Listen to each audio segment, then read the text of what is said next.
Fatigant. Salut, Sam Wagner.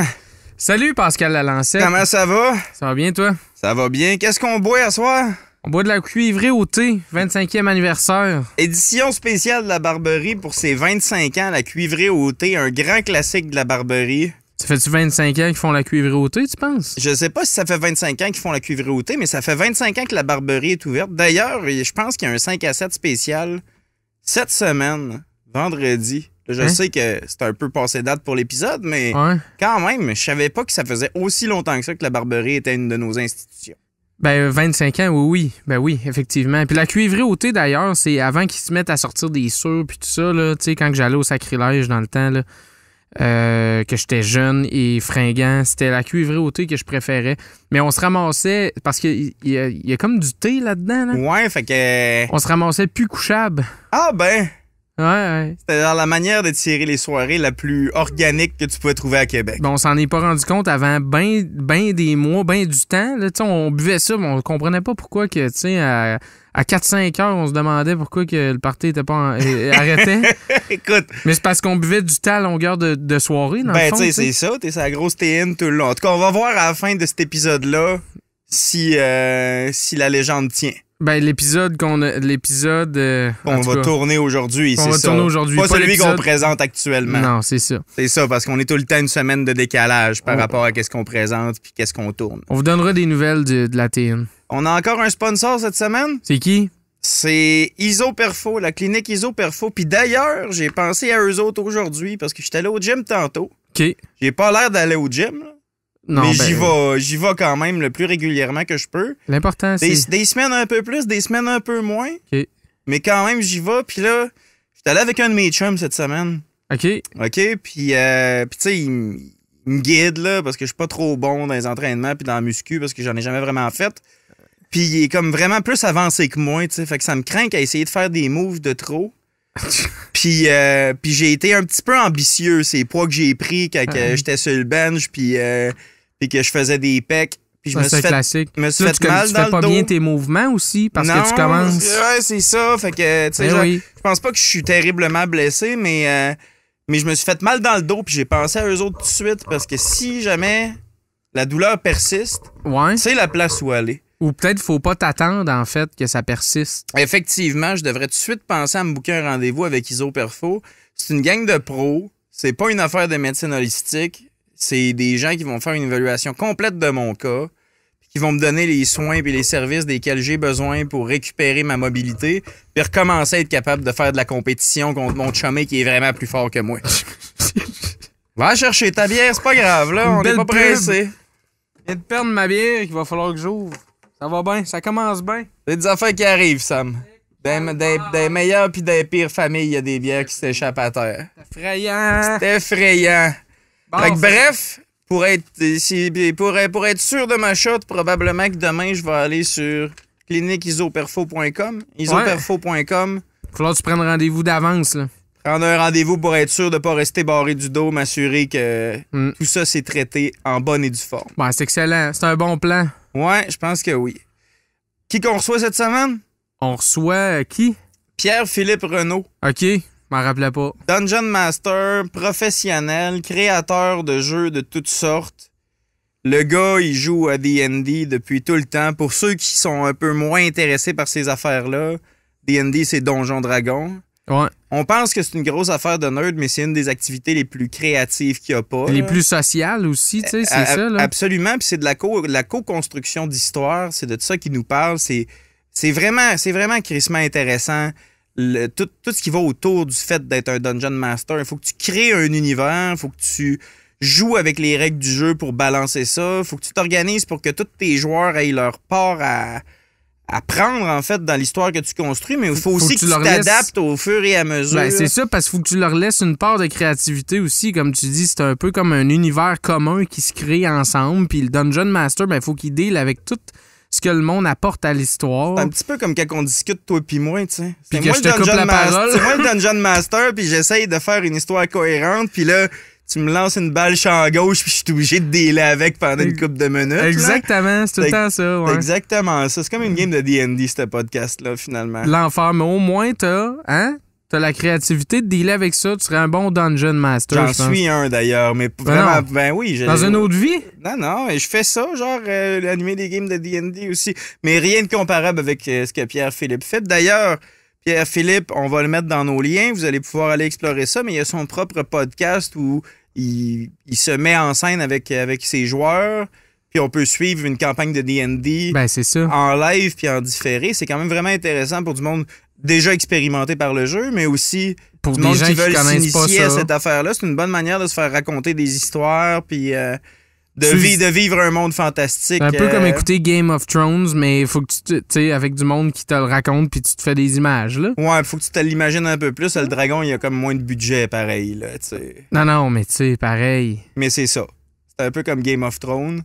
C'est une bonne manière de découvrir en fait, l'épisode d'aujourd'hui, c'est une bonne manière de découvrir qu'est-ce que c'est. Puis son channel aussi. Si vous savez pas pantoute comment que ça se passe dans la vraie vie, cette affaire-là, c'est une bonne manière de le découvrir. Super épisode. On n'a pas perdu une minute de conversation avec Pierre-Philippe. On était même déçus que ça se termine. Il y a encore long à dire sur tous les jeux qu'il a pu créer sur lesquels il travaille, sur les univers qui l'intéressent, l'horreur en particulier. Sur ce, qu'est-ce qu'on fait? On fait quoi? Sit back. Enjoy. And...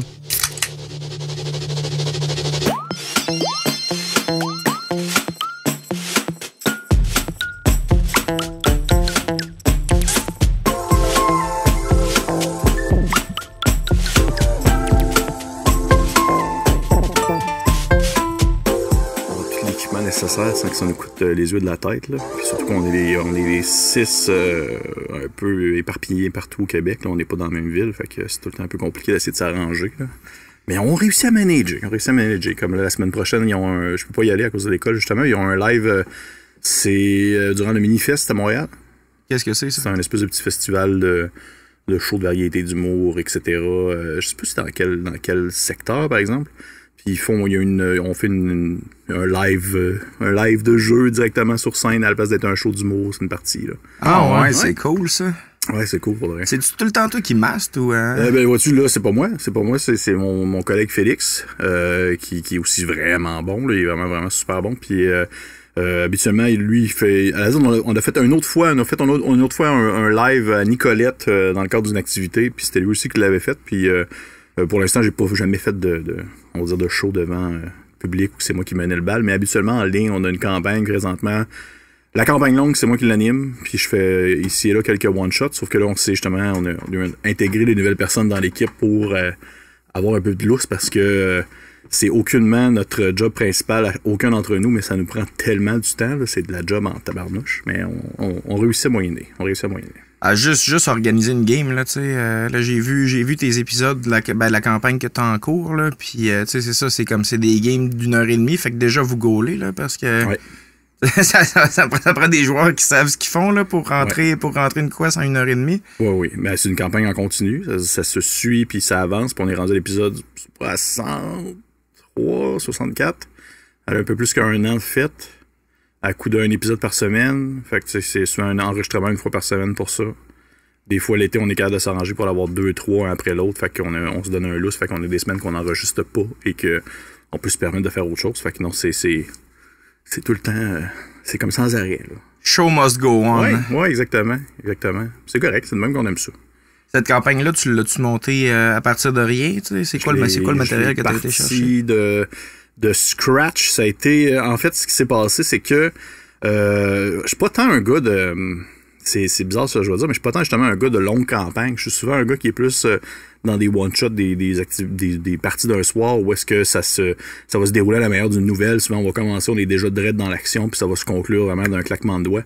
Sauf que là, il fallait comme vraiment se préparer pour ça là, puis c'est pas quelque chose que je fais vraiment souvent. Fait que ce qu'on a fait, c'est qu'on a fait on a un Patreon avec des gens qui sont prêts à nous jeter quelques dollars d'en face pour nous encourager. Puis on a fait des questionnaires pour savoir un peu qu'est-ce que les gens voulaient comme type d'aventure. Qu'est-ce qu'ils voulaient suivre, qu'est-ce qu'ils voulaient un peu plus de politique, un peu plus d'exploration dans un setting un peu plus antiquité, moderne, steampunk peut-être et tout ça. Puis au final, il y en a ressorti quelque chose. Puis j'ai fait OK, ça va être ça.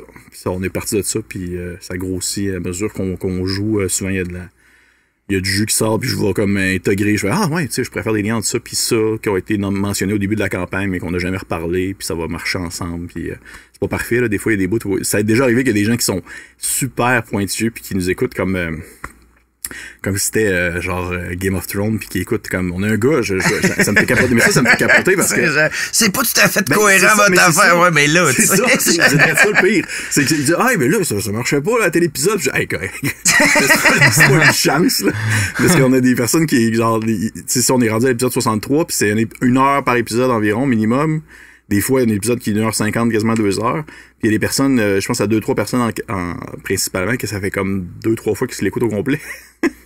OK, ouais, c'est ça. On va changer tous les détails. Ouais, là. fait que là, ils voient vraiment, là, ils disent, s'il y a quelque chose qui marche pas, ils vont le voir. Là, une petite erreur de continuité dans ton scénario. Ouais, c'est ça. Là. C'est ça. Je peux pas... Ils sont à veille de faire du fan art, là. Ils vont continuer ton histoire en parallèle. Ils vont dévier des personnages, leur faire leur propre spin-off. On en a. Ah ouais? Oui, on en a. On a des personnes qui ont fait des fan art, puis j'ai des personnes qui m'ont écrit pour des hypothèses de comment ça pourrait tourner selon les prises de décision des personnages, puis quel personnage pas important que j'ai comme animé durant une soirée fait pendant ce temps-là, tu sais, quel NPC. Puis là, ils ont fait ça, des dessins de ça, puis ils nous ont envoyé ça, nous autres, pour elle, ça nous fait capoter, là. C'est surréaliste comment est-ce que on trouve ça fou, puis c'est ça qui est beau, c'est parce que tu sais, veut pas la communauté. On s'entend, la communauté de jeux de rôle, c'est pas la communauté qui est la plus grosse. Là, surtout au Québec, on demeure quand même une micro-société en quelque sorte. Là, on n'est pas, on n'est pas mélangé nécessairement avec celle qui est en Europe, qui est aussi très forte. La communauté française est gigantesque. Puis ça fait en sorte que c'est encore difficile des fois d'atteindre les gens, c'est encore difficile de démocratiser le jeu en soi. Mais les gens qui sont dans la communauté présentement, qui nous suivent depuis le début, là, sont impliqué là, à un point là, que moi je pensais jamais voir ça. C'est pas une grosse gang, mais c'est une gang qui prend ça au sérieux. C'est moi je trouve ça merveilleux, je trouve ça beau de même. Là. C'est tout ce que j'aurais voulu. Là. En fait, c'est vraiment hot. Tu sais, genre, c'est relativement émergent. Là, tu sais, aux États-Unis, il y en a quand même quelques-uns des projets similaires à ça, tu sais, qui ont levé dans les dernières années. Puis même en général, D&D, ça commence à être quand même plus mainstream, là, tu sais, je veux dire. Personnellement, j'ai tout le temps joué un peu là, depuis que je suis jeune. Là. Mais tu sais, je trouve que depuis la 5e édition, tu sais, il y a comme ils ont réajusté le jeu un peu plus pour que tu sais ça soit plus intéressant, plus facile à aborder, sans nécessairement trop perdre de complexité. Tu sais. Oui, puis tu sais, ils ont ouvert des portes qui avaient laissé fermer autrefois en lien avec tout ce qui est en lien avec certaines, on va dire, enjeux sociaux concernant le genre, concernant l'intégration justement de minorités, tout ça. Ça apparaît maintenant dans les artworks qui ressortent des livres. Ça apparaît aussi maintenant aussi dans l'écriture qu'ils vont mentionner. Ils ont vraiment voulu s'ouvrir à des gens qui pensaient peut-être que c'était plus, excusez-moi l'anglicisme, mais en anglais on appelle ça du gatekeeping, là, où est-ce que dans le fond c'est plus fermé puis c'est un petit cercle, on veut pas que personne d'autre rentre, là. Mais ils ont voulu vraiment comme casser ça puis montrer que ça pouvait vraiment être n'importe qui pouvait s'intéresser à ça. Puis je pense que la 5e édition, justement, encouragée via des initiatives comme Critical Role aux États-Unis, ce que tu parlais, dans le fond, qui fait la même chose un peu avec des campagnes streamées, ben ça fait en sorte que genre le monde il voit il voit ça d'un angle qui, je crois, était pas vraiment mis de l'avant autrefois, alors qu'on était plus jeunes et qu'on imaginait 4 gars dans un sol avec les doigts pleins de chips, là, sont en train de jouer, là, ce qui était pas tout à fait faux non plus. C'était pas tout à fait faux, puis si vous êtes dans un sol avec les doigts pleins de chips puis vous jouez puis vous aimez ça, ben tant mieux, mais ça peut montrer que c'est pas juste ça, ça peut être autre chose. C'est ça que je trouve cool. Puis c'est vrai qu'aujourd'hui, c'est beaucoup. Je pense que ça n'a jamais autant été mainstream que ça l'est présentement. Puis on le voit avec d'autres initiatives sur des scènes plus humoristiques où est-ce que le jeu de rôle va servir de tremplin à l'humour via des regroupements comme par exemple comment il s'appelle Tu m'y instues de Jean-François Provençal entre autres qui fait des parties. Il a fait des parties enregistrées avec ses collègues comment il s'appelle la gang de chanteurs, le duo de chanteurs. J'ai oublié un nom, mais Sexe illégal. Ouais, exactement, c'est ça, avec Sexe illégal. Ils ont fait des parties, mais tu sais, c'est pas. On s'entend, le cadre du jeu sert surtout à promouvoir le fait de dire des niaiseries puis de s'amuser, là. Puis ça peut être ça aussi, puis il n'y a aucun problème avec ça, sauf que ça ça montre à des gens que ça existe, puis ça peut leur permettre aussi de se questionner sur ça a l'air pas pire, ça, j'ai le goût de découvrir un peu plus c'est quoi, on va aller voir plus en profondeur, puis là tu ouvres une boîte de Pandore avec des possibilités infinies de justement d'aventure et de mise en contexte différents. Là. Ouais, c'est ça. Puis tu sais, c'est ce que le jeu permet en fait là. Tu peux faire une game qui est plus sérieuse, que tu vas t'organiser pour avoir un univers bien construit, puis tu sais avec des quests bien définis, puis là tu le fais. Là, mais tu sais, c'est pas grave aussi là de te ramasser puis d'avoir une couple de joueurs qui prennent ça au sérieux, puis qui déconnent, puis ça part dans un sens ou dans un autre. Puis d'ailleurs, c'est une grosse difficulté quand t'es DM, là, les réactions de tes personnages, faut que tu sois capable de t'adapter rapidement à ce qui est en train de se passer. T'sais. Oui, je t'avoue que je suis rendu dans présentement, on va dire dans ma vie, à un point où je commence à bien cerner rapidement les gens avec qui je joue autour d'une table, puis ça fait en sorte que je suis capable de bien adapter la partie selon les attentes des gens. On le sait rapidement s'il y a quelqu'un qui veut juste faire des blagues de pète avec son personnage. Là, je le sais que je le sais que je vais être capable de réagir en conséquence au point de la partie. Puis comme je le sais aussi quand ça va être vraiment plus sérieux. Puis habituellement, c'est rare ces temps-ci. Je sais pas si c'est l'opportunité qui manque, mais c'est rare ces temps-ci que je joue avec des gens que je connais absolument pas. Donc souvent on sait comment les gens agissent dans ce genre d'événements-là ou ce genre de situation-là. Et comment tu fais à ce moment-là, mettons, parce que tu sais, c'est ça, il y a le cliché là, des vidéos drôles de justement, tu sais, ils font une partie de donjon, là, puis là, il y a le gars qui fout la merde, mais comment tu peux réagir face à ça? Comment t'adaptes, dans le fond? Est-ce que t'adaptes ton histoire en fonction que lui, il va déconner, on va le mettre dans des situations qui vont lui permettre de s'exprimer? Ce qui est intéressant avec, on va dire, ça, c'est vraiment... on en a fait des vidéos là-dessus sur comme la création d'une trame narrative en lien avec genre la réaction des personnages, puis comment est-ce que des joueurs vont interagir au travers de ça. Puis je te vois que c'est quasiment du cas par cas, dans le sens que selon la partie, selon la campagne, selon les joueurs, ça va être différent. Mais souvent, moi, ce que j'aime, c'est... on dirait qu'il y a une ligne de pensée ces temps-ci qui est très populaire et très mise de l'avant, je trouve, personnellement, dans les différentes communautés que je vois, c'est souvent l'espèce de ligne de pensée de on prépare rien, puis on y va go with the flow avec genre les joueurs, puis on s'adapte aux besoins. Ça me dérange pas, sauf que j'aime bien avoir comme une prémisse solide, un espèce de plancher sur lequel on bâtit l'histoire, puis qu'il y a une certaine continuité, puis que ça se tient à un certain sens. Souvent, ce que je fais, c'est que je vais créer ce que j'appelle dans le fond j'appelle ça des bulles narratives. C'est que, admettons que les joueurs commencent l'histoire, puis il veut pas dire, il y a la mise en contexte, là, vous êtes à telle place, tatati tatata, il se passe telle chose, et là, ils vont se promener, puis ils vont vivre des aventures. Eh bien, au-delà de cette base-là, je vais avoir des scènes ou des moments que je considère importants pour la trame narrative, mais qui ne sont pas, dans le fond, cadrés ou stagnés dans ma trame. Ou est-ce que je vais pas faire comme genre, OK, il faut que ça arrive maintenant. Ou genre, faut pas que, OK, ils s'en vont vers tel endroit dans la ville, il faut que ça se passe maintenant. C'est vraiment pas ça, dans le sens que, justement, ces espèces de bulles-là, je peux les déplacer où je veux, je peux les mettre à n'importe quel endroit que je veux. L'important, c'est la scène en soi. Le décor peut changer. Et ça fait en sorte que je suis capable rapidement de réagir à comment est-ce que les joueurs vont interagir avec l'environnement, si justement ils vont niaiser ou s'ils vont plus, on va dire, y aller directement. Ça me permet de prendre cette bulle-là, ce moment-là clé à l'histoire, puis de le tasser, puis de faire, OK, bon, on continue les niaiseries, puis quand ça va être le temps, ben, je vais le ramener, puis on va le vivre, puis ça va être ça qui va se passer. Fait que c'est de laisser un lousse, puis aussi de laisser...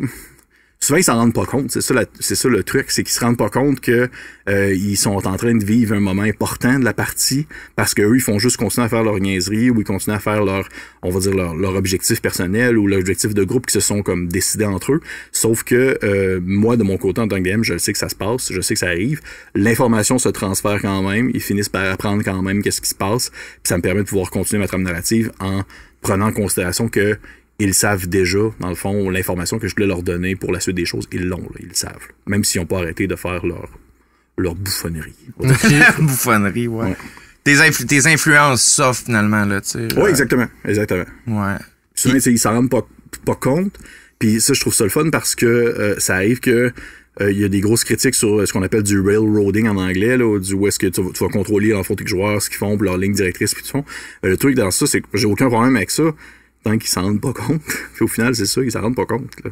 C'est une pratique qui est... Ça se fait en pratique. Ça se fait en pratique, c'est de le faire sans que ils ont l'impression d'avoir le choix. Ils l'ont au final. Sauf que t'as tout le temps la twist d'être capable de ramener, on va dire, ce que tu considères important à l'histoire au courant de l'aventure. Ouais. Puis comment tu procèdes? Parce que c'est vraiment complexe ce que tu es en train de nous expliquer là. C'est trop complexe. Non, mais j'essaye, mettons, de me faire une map mentale de comment tu écris ça, parce que c'est ça, c'est pas une écriture linéaire. Là, c'est pas comme si tu écrivais une nouvelle, puis t'arrives, puis toi, tu le sais exactement ce qui va arriver. Fait que c'est comment tu procèdes pour te préparer finalement à... Je suis tellement pas en plus un gars de longue écriture. Là. J'ai un texte en littérature, mais j'ai ça faire des longs textes de ce genre-là pour essayer de justement cadrer une histoire. Là. Ce que ça va être des bullet points. Ça va être dans le fond des bullet points de genre... Souvent, ce que je fais, c'est que je vais mettre l'endroit, admettons, genre la ville où est-ce qu'ils sont, les choses importantes dans la ville en bullet point, les événements que je voudrais que ça arrive dans la ville en bullet point, sans nécessairement dire ça doit arriver dans tel quartier, ça doit arriver dans cette ville-là, au sens large.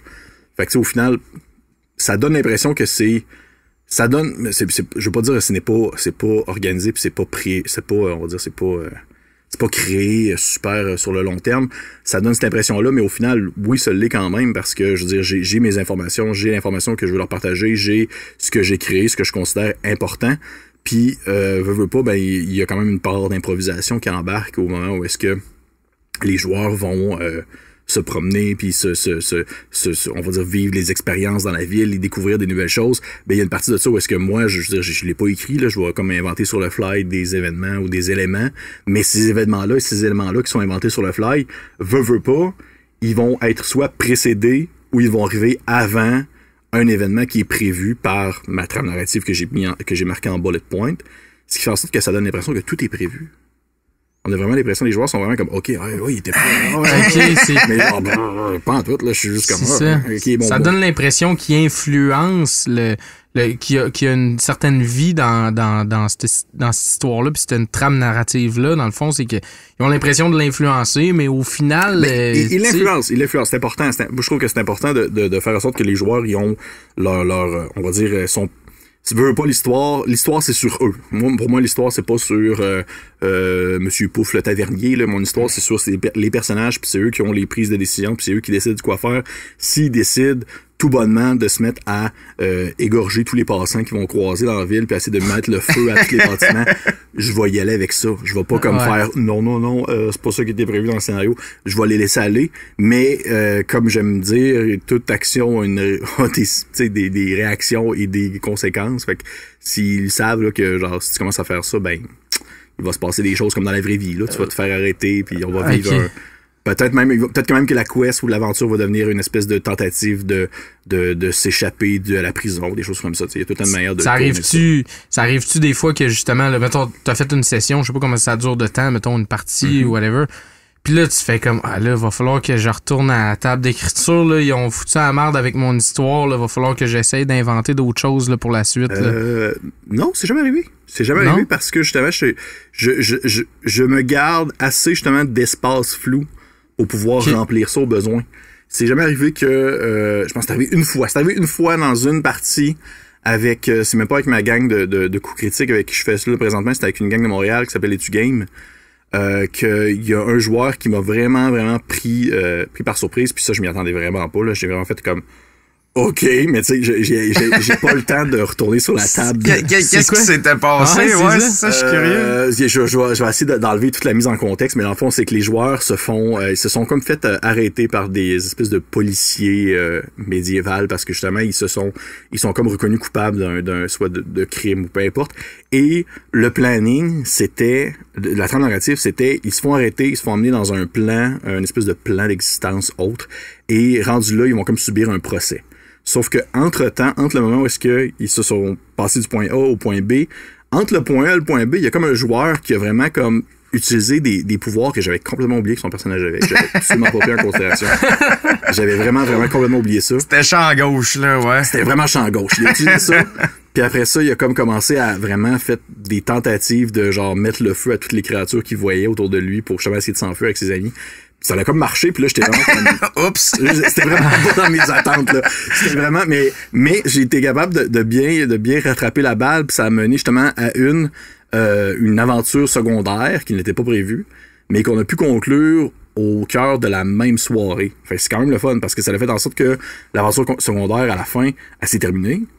Et à la prochaine fois qu'on va jouer, on va reprendre dans la trame qu'on en était rendu avant qu'ils se mettent à brûler tout le monde puis à tuer des gens. Fait que ça fait en sorte que, oui, il m'a pris par surprise, mais j'ai quand même été capable de rattraper. Ouais, mais c'est rare, c'est vraiment rare que ça arrive, là.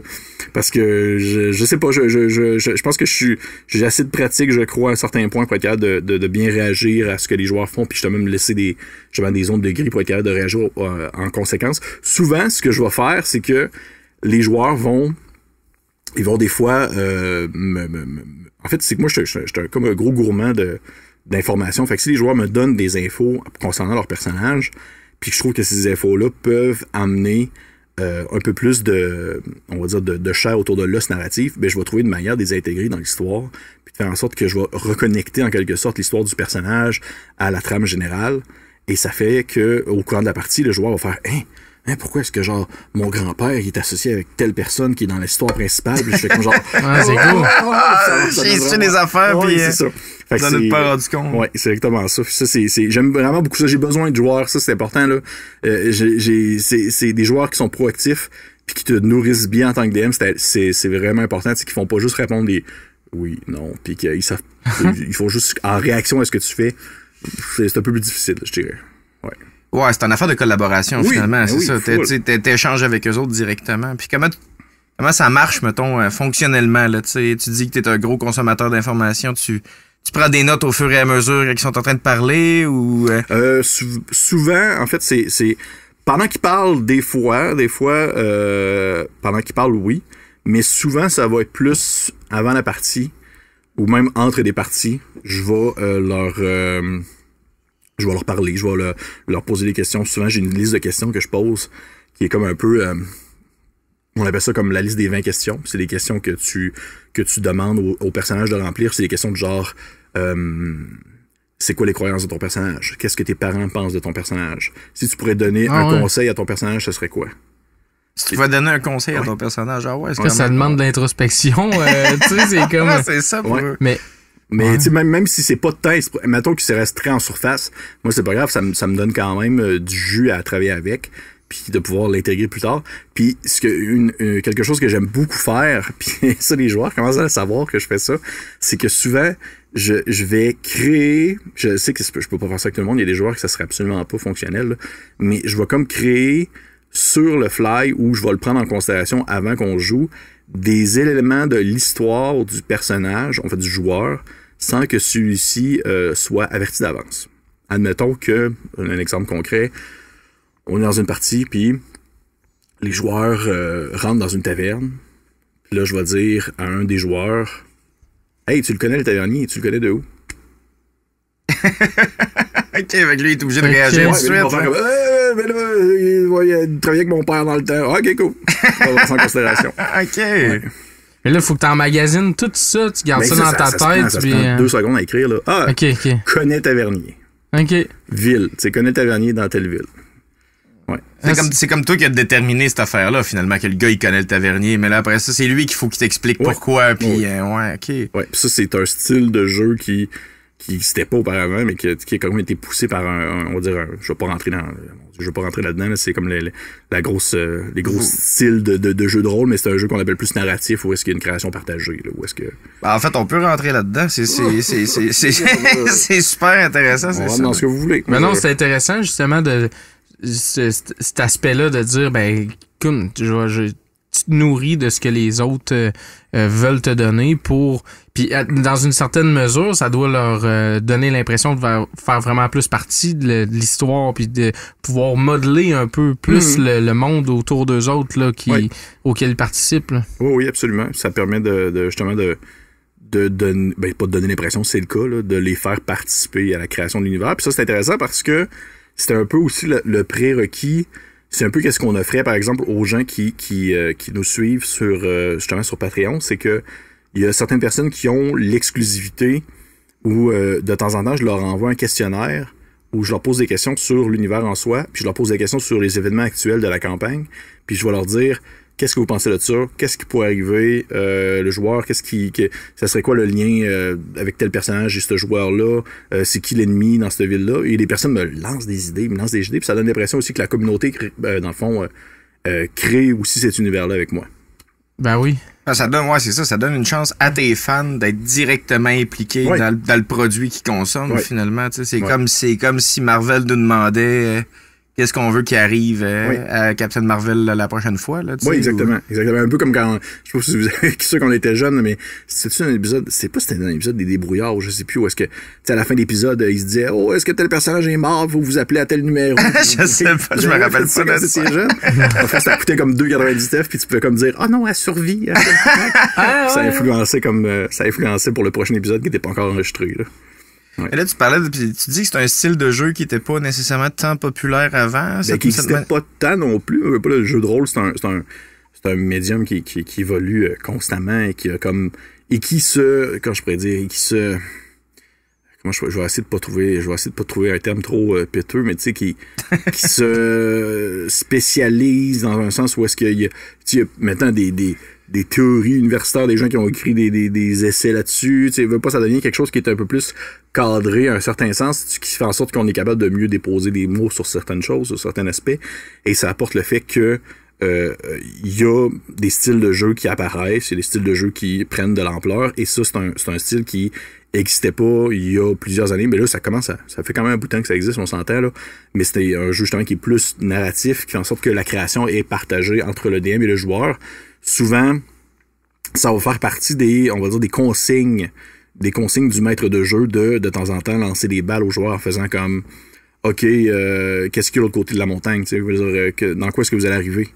Qu'est-ce qui va arriver de l'autre côté de la montagne si vous vous déplacez l'autre bord? Puis le joueur peut comme créer un peu sur le fly. Et il y a des jeux qui ont créé des mécaniques qui sont associées à ça. Un en particulier qui s'appelle l'Oltré, là, que je rentrerai pas trop là-dessus, mais il y a des cartes à jouer que pendant que tu joues, à chaque fois que les joueurs se déplacent, souvent c'est une carte avec des hexagones, c'est ce qu'on appelle un X-Crawl, où est-ce que tu te déplaces un peu comme dans un jeu vidéo, admettons.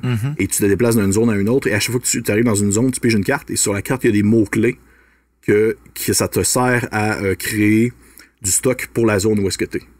Fait que, mettons, sur la carte, il est marqué caravane, village, danger. OK, mais là, toi, t'as une idée de l'histoire où est-ce que tu les amènes, mais tu le sais pas nécessairement à chaque fois qu'ils se déplacent, qu'est-ce qui va arriver. Ouais, fait qu'il y a une grosse part d'improvisation de ton bord. Non, c'est les joueurs, ça. OK. C'est les joueurs. Fait que ça, c'est... OK, c'est toi qui as monté les hexagones avec les points les hexagones sont à la base, c'est pas... J'ai rien décidé. C'est une pige de cartes au hasard que les joueurs pigent. OK. Puis les autres qui décident qu'est-ce qu'il y a. Moi, au pire, j'ai décidé quelques hexagones que je sais précisément qu'est-ce qu'il y a. Mais le reste, ça demeure un espace sauvage, là, on va dire ça comme ça. C'est-tu un style de jeu que tu utilises des fois? Ou plus avant, moins maintenant, parce que... c'est très, très, très... je trouve que c'est très demandant pour le DM. Je trouve que ça demande tout le temps d'être comme en réaction, tout le temps être prêt à réagir, à répondre aux questions, à créer sur le fly, à tout le temps être justement en mode improvisation, mais que ça se tienne en quelque sorte pour que ça soit mou. Puis que en prenant en considération qu'il y a du monde qui te regarde puis qui critique tes incohérences. En plus.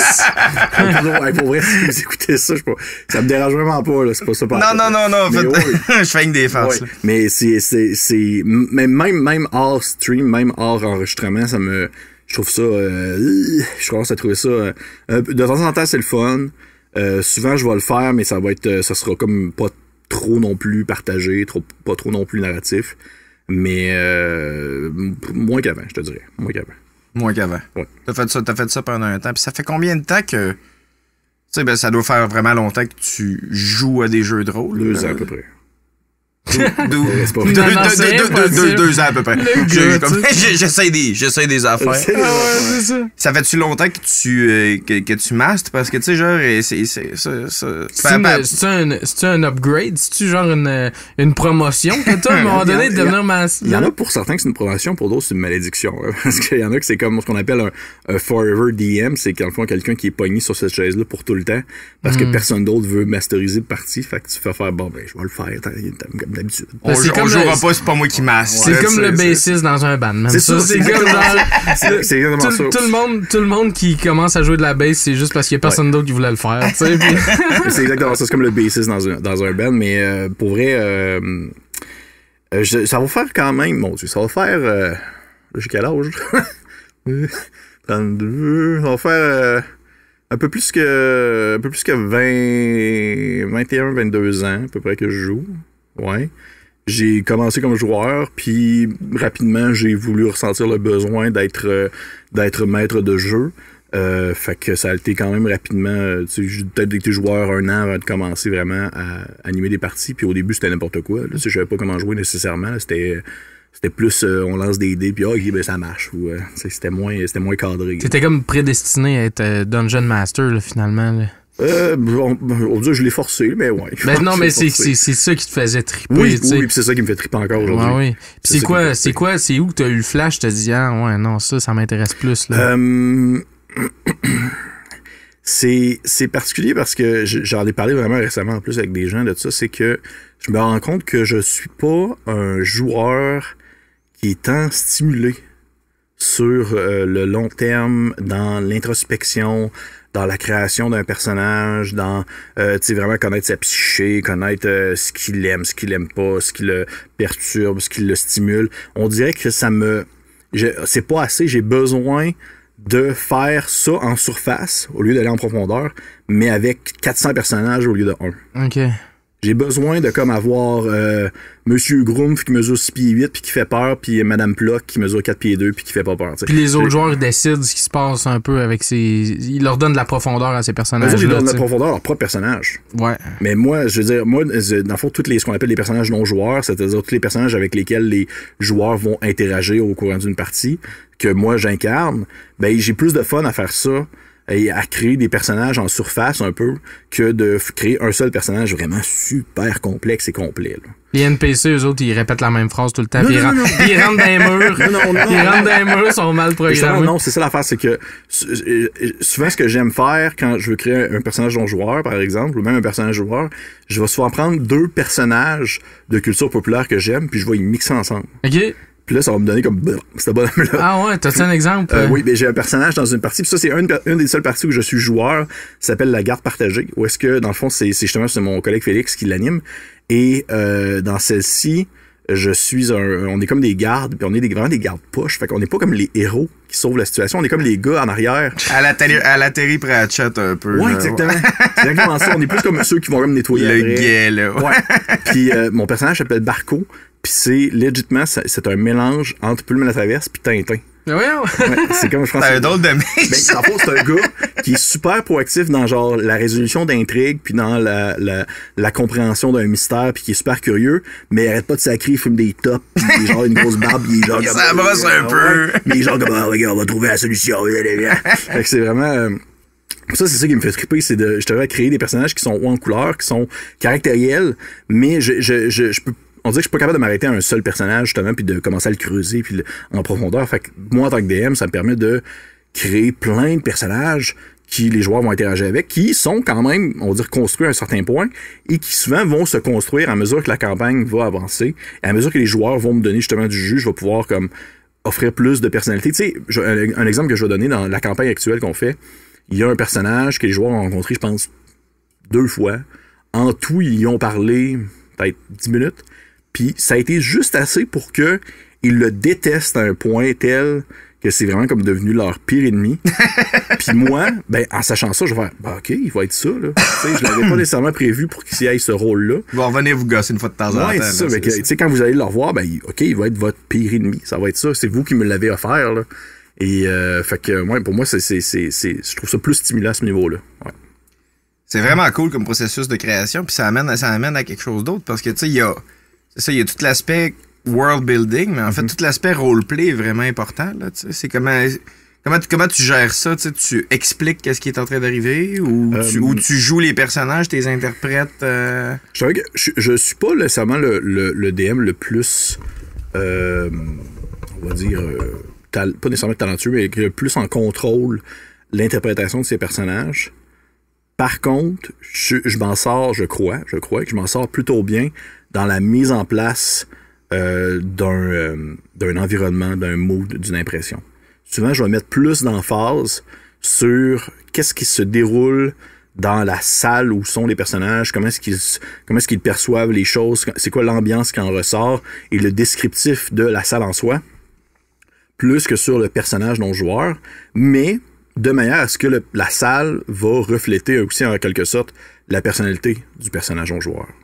Okay. Fait que, sans nécessairement avoir besoin de creuser vraiment trop ce personnage-là, mais si son environnement décrit un peu comment il est. C'est ça. S'il est dans un bordel, c'est un pimp, là. Il y a des bonnes chances. Ouais. Ou peut-être qu'il n'y a pas rapport là, puis il y a peur, ça se peut. Ouais, c'est ça. fait que, tu sais, mettons que si la salle est super oppressante, puis qu'il fait sombre, puis que c'est inquiétant, puis je vais commencer à parler de l'eau qui ruisselle ses murs parce que c'est trop humide et tout ça, ben ça se peut que le personnage non-joueur, il soit comme un peu désagréable, un peu lourd, que les joueurs aient de la difficulté à rester en sa présence parce que c'est comme pas plaisant. Des choses comme ça, ouais. Puis, de quelle manière, tu sais, je sais que c'est pas nécessairement quelque chose que toi tu fais personnellement ou ben t'as fait un peu dans les débuts, mais tu côtoies beaucoup de joueurs. De quelle manière ils construisent leur personnage, ces gens-là? Souvent, c'est-tu un alter ego complètement qui se crée ou ils s'inspirent un peu de ce qu'ils sont? Je te dirais que ça, encore une fois, c'est vraiment du cas par cas, là, parce que pour avoir joué avec plusieurs personnes différentes, il y a des gens que ça va être il y a pour certaines personnes, ça va être un reflet d'eux-mêmes un peu, qui a une certaine tangente différente. Pour d'autres, ça va être... il y en a pour plusieurs comme moi. Souvent, le peu de fois que je suis joueur, souvent, je vais essayer de vraiment sortir de mes pantoufles pour être quelqu'un que je ne suis absolument pas. Ça, c'est vraiment super important. Puis le plus souvent du temps, je vais avoir quand même une voix bizarre que je vais essayer de tenir parce que ça me permet de justement rester cadré dans quelque chose que je ne suis pas au quotidien. Mais pour certaines personnes, ça va être des fois un reflet d'eux, des fois ça va être justement l'opposé de ce qu'ils sont. Des fois, ils vont se donner des challenges. Ça a aussi des fois des joueurs, souvent pour des parties d'un soir, d'un one-shot, c'est là qu'on a souvent la possibilité de plus interpréter quelqu'un que on n'aurait pas nécessairement l'habitude d'interpréter parce qu'on le sait que ça sera pas nécessairement trop long, fait que ça sera pas trop difficile non plus. Mais ça nous permet justement de tester des choses, voir un peu, je vais essayer, tu sais, souvent, comment je pourrais dire, des fois, j'ai des joueurs qui jouent tout le temps des personnes qui sont bien intentionnées, puis qui sont bien gentils, puis tout ça. Et lorsqu'on arrive dans un one-shot, ben, je vais souvent essayer de je vais pas leur tordre le bras pour les forcer, absolument pas, mais tu sais, je vais leur proposer de peut-être incarner quelqu'un qui va être un peu plus vilain, peut-être un peu plus self-conscious, peut-être un peu plus comme un peu plus égocentrique, juste pour voir s'ils sont capables de se donner justement un petit challenge, de sortir de sa zone de confort. Explorer autre chose, c'est le temps de... Mais c'est cool parce que ça leur donne pas nécessairement un rôle que tu voudrais soutenir pendant des années, mais tu sais, comme là, tu peux explorer quelque chose de nouveau, hein, c'est cool. Ouais, c'est pour ça que j'aime beaucoup, beaucoup, beaucoup les one-shots plus que les campagnes, c'est que c'est tout le temps des mises en contexte différentes, on peut tout le temps changer d'environnement, changer d'histoire et même changer de système aussi, un autre jeu. Et que ça nous permet d'explorer des nouvelles affaires. Là. Je suis un gars qui... C'est drôle parce que ça se transparaît dans ma manière de consommer aussi ma culture, dans le sens que je suis un gars de nouvelles. J'aime moins les romans, je préfère les recueils de nouvelles. Je vais lire des nouvelles plus que des recueils de romans parce que justement, il y a un changement d'environnement, il y a un changement de protagoniste, il y a un changement de narrative. Et je trouve ça plus... pas que je me tanne vite, mais on dirait que je trouve ça plus intéressant de tout le temps changer un peu. Comme avec tes blondes. C'est plus. Non, c'est vrai, je te niaise. C'est pas vrai. On se connaît pas là-dessus. C'est la première fois que je te vois, tu sais. Comme avec tes blondes. Ouais, c'est ça, hein. Je parle comme si c'était mon vieux chum, tu sais. Ça a pas de sens. Mais c'est correct, là, ça veut dire c'est bon signe. C'est bon signe.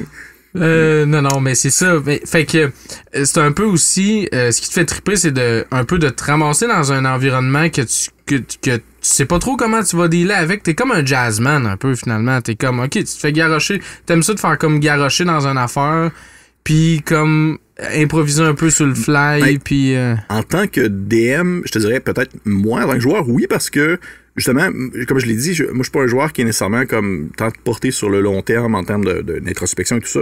Fait que même en tant que joueur, des one-shots pour essayer des nouvelles affaires, je trouve ça super intéressant. T'sais, je trouve ça vraiment, vraiment stimulant de justement me faire dire hey, à soir, on joue à tel jeu, je connais pas ça pantoute, ça utilise tel système, je connais pas ça pantoute, puis ça va être dans tel type d'aventure. Mon Dieu, j'ai jamais joué à ce type d'aventure-là.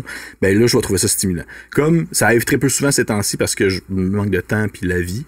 Mais des fois, faire des one-shots, des parties d'un soir avec des gens que je connais absolument pas, c'est vraiment le fun. Parce que là, t'es vraiment comme... Ils jouent un rôle, pis tu sais pas si c'est vraiment leur leur personnalité, aussi c'est le rôle qu'ils jouent.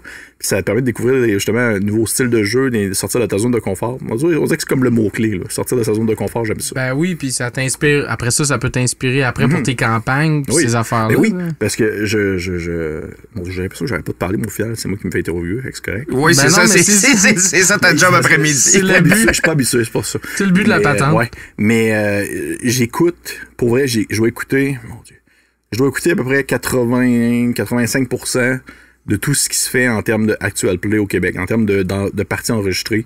J'écoute tout le temps ça, j'ai tout le temps ça les oreilles en audio. Le truc le plus professionnel qu'il n'y a pas à les 4 gars qui font ça pour le fun dans leur salon, mais qui s'enregistrent quand même, parce que justement, ça me permet de voir d'autres manières de faire. Ça me permet de voir comment est-ce que les gens font, comment est-ce qu'ils interagissent, comment est-ce que le maître de jeu va enchaîner sa narrative, comment est-ce qu'il va faire, est-ce qu'il va bien sauter ses synonymes, parce que des fois, maintenant, tu trouves ça lourd quand la personne, ça fait 8 fois qu'elle dit le mot immense ou gigantesque. C'est gigantesque, la salle est gigantesque, la table est gigantesque. T'as comme un besoin de changement. Fait que, toutes des petites choses comme ça que j'aime vraiment beaucoup regarder quand justement j'écoute des gens pour voir comment est-ce que le monde font chez eux, dans leur manière de faire. Puis il n'y a pas de mauvaise manière au final, tant que tout le monde est comme à son trip. Mm-hmm. Ça répond à une partie de la question, ce que tu es en train de dire là. Tu sais, en plus du podcast que tu leads actuellement, tu donnes aussi, là, tu sais, t'as un blog, puis tu donnes des conseils de création narrative, puis t'es-tu juste self-learn, genre, à force de n'avoir fait, puis à force de l'écouter, puis ou, tu sais, t'as été chercher une formation là-dedans à un certain point, t'as-tu une passion qui dure depuis... tu sais, en création littéraire, ça existe, ouais, là, ouais. mais... Je pense que la clé, selon moi, puis c'est qu'il y a peut-être bien des gens qui vont être en désaccord avec ça, mais parce que on s'entend que Donjons et Dragons 5e édition demeure le plus populaire ces temps-ci, mais je pense que la clé, c'est d'aller lire le plus possible, justement, d'autres choses de ce que tu es habitué. Pour vrai, là, des livres de jeux de rôle, j'en ai lu vraiment beaucoup, puis j'ai lu des affaires qui sont absolument pas, justement, du D&D classique, de ce qu'on s'entend, puis c'est tout le temps intéressant de voir la plume de quelqu'un d'autre, de voir son approche, son introduction, parce que souvent un segment dans l'ouvrage où est-ce que, oui, il va y avoir les règles pour le jouer, mais il va souvent avoir un segment dans l'ouvrage où est-ce qu'il va te mentionner comment est-ce qu'on joue, puis, dans le fond, comment est-ce qu'on anime ça. Fait que ça fait en sorte que t'as tout le temps plein de manières de voir différentes. Et je vois ça presque à la manière justement d'un livre de référence où est-ce que tu apprends quelque chose. C'est un peu ça au final. Mm-hmm. Ton livre de jeu de rôle qui a été fait par un auteur obscur d'Europe de l'Est qui date de comme 96. Puis là, tu vas dire là-dedans, puis tu vas faire OK, ouais, lui, il voit ça de même, puis son approche est comme ça. Ben, c'est intéressant. Je vais prendre ça, puis je vais essayer de le cracher un peu dans mes mots, mais ça, autant que des vidéos. Vraiment, beaucoup consomme énormément de vidéos on va dire, de théorie technique, vraiment tout ce qui entoure la conception de jeu, qui entoure le design de jeu. Tu sais, je veux pas, au-delà du jeu de rôle, on va dire la maîtrise du jeu au sens large, c'est vraiment une vraie compétence scolaire. Tu sais, des gens qui ont fait des études là-dedans, des gens qui ont des formations sur le design de jeu, tu sais, jeux vidéo, jeux, tout ça.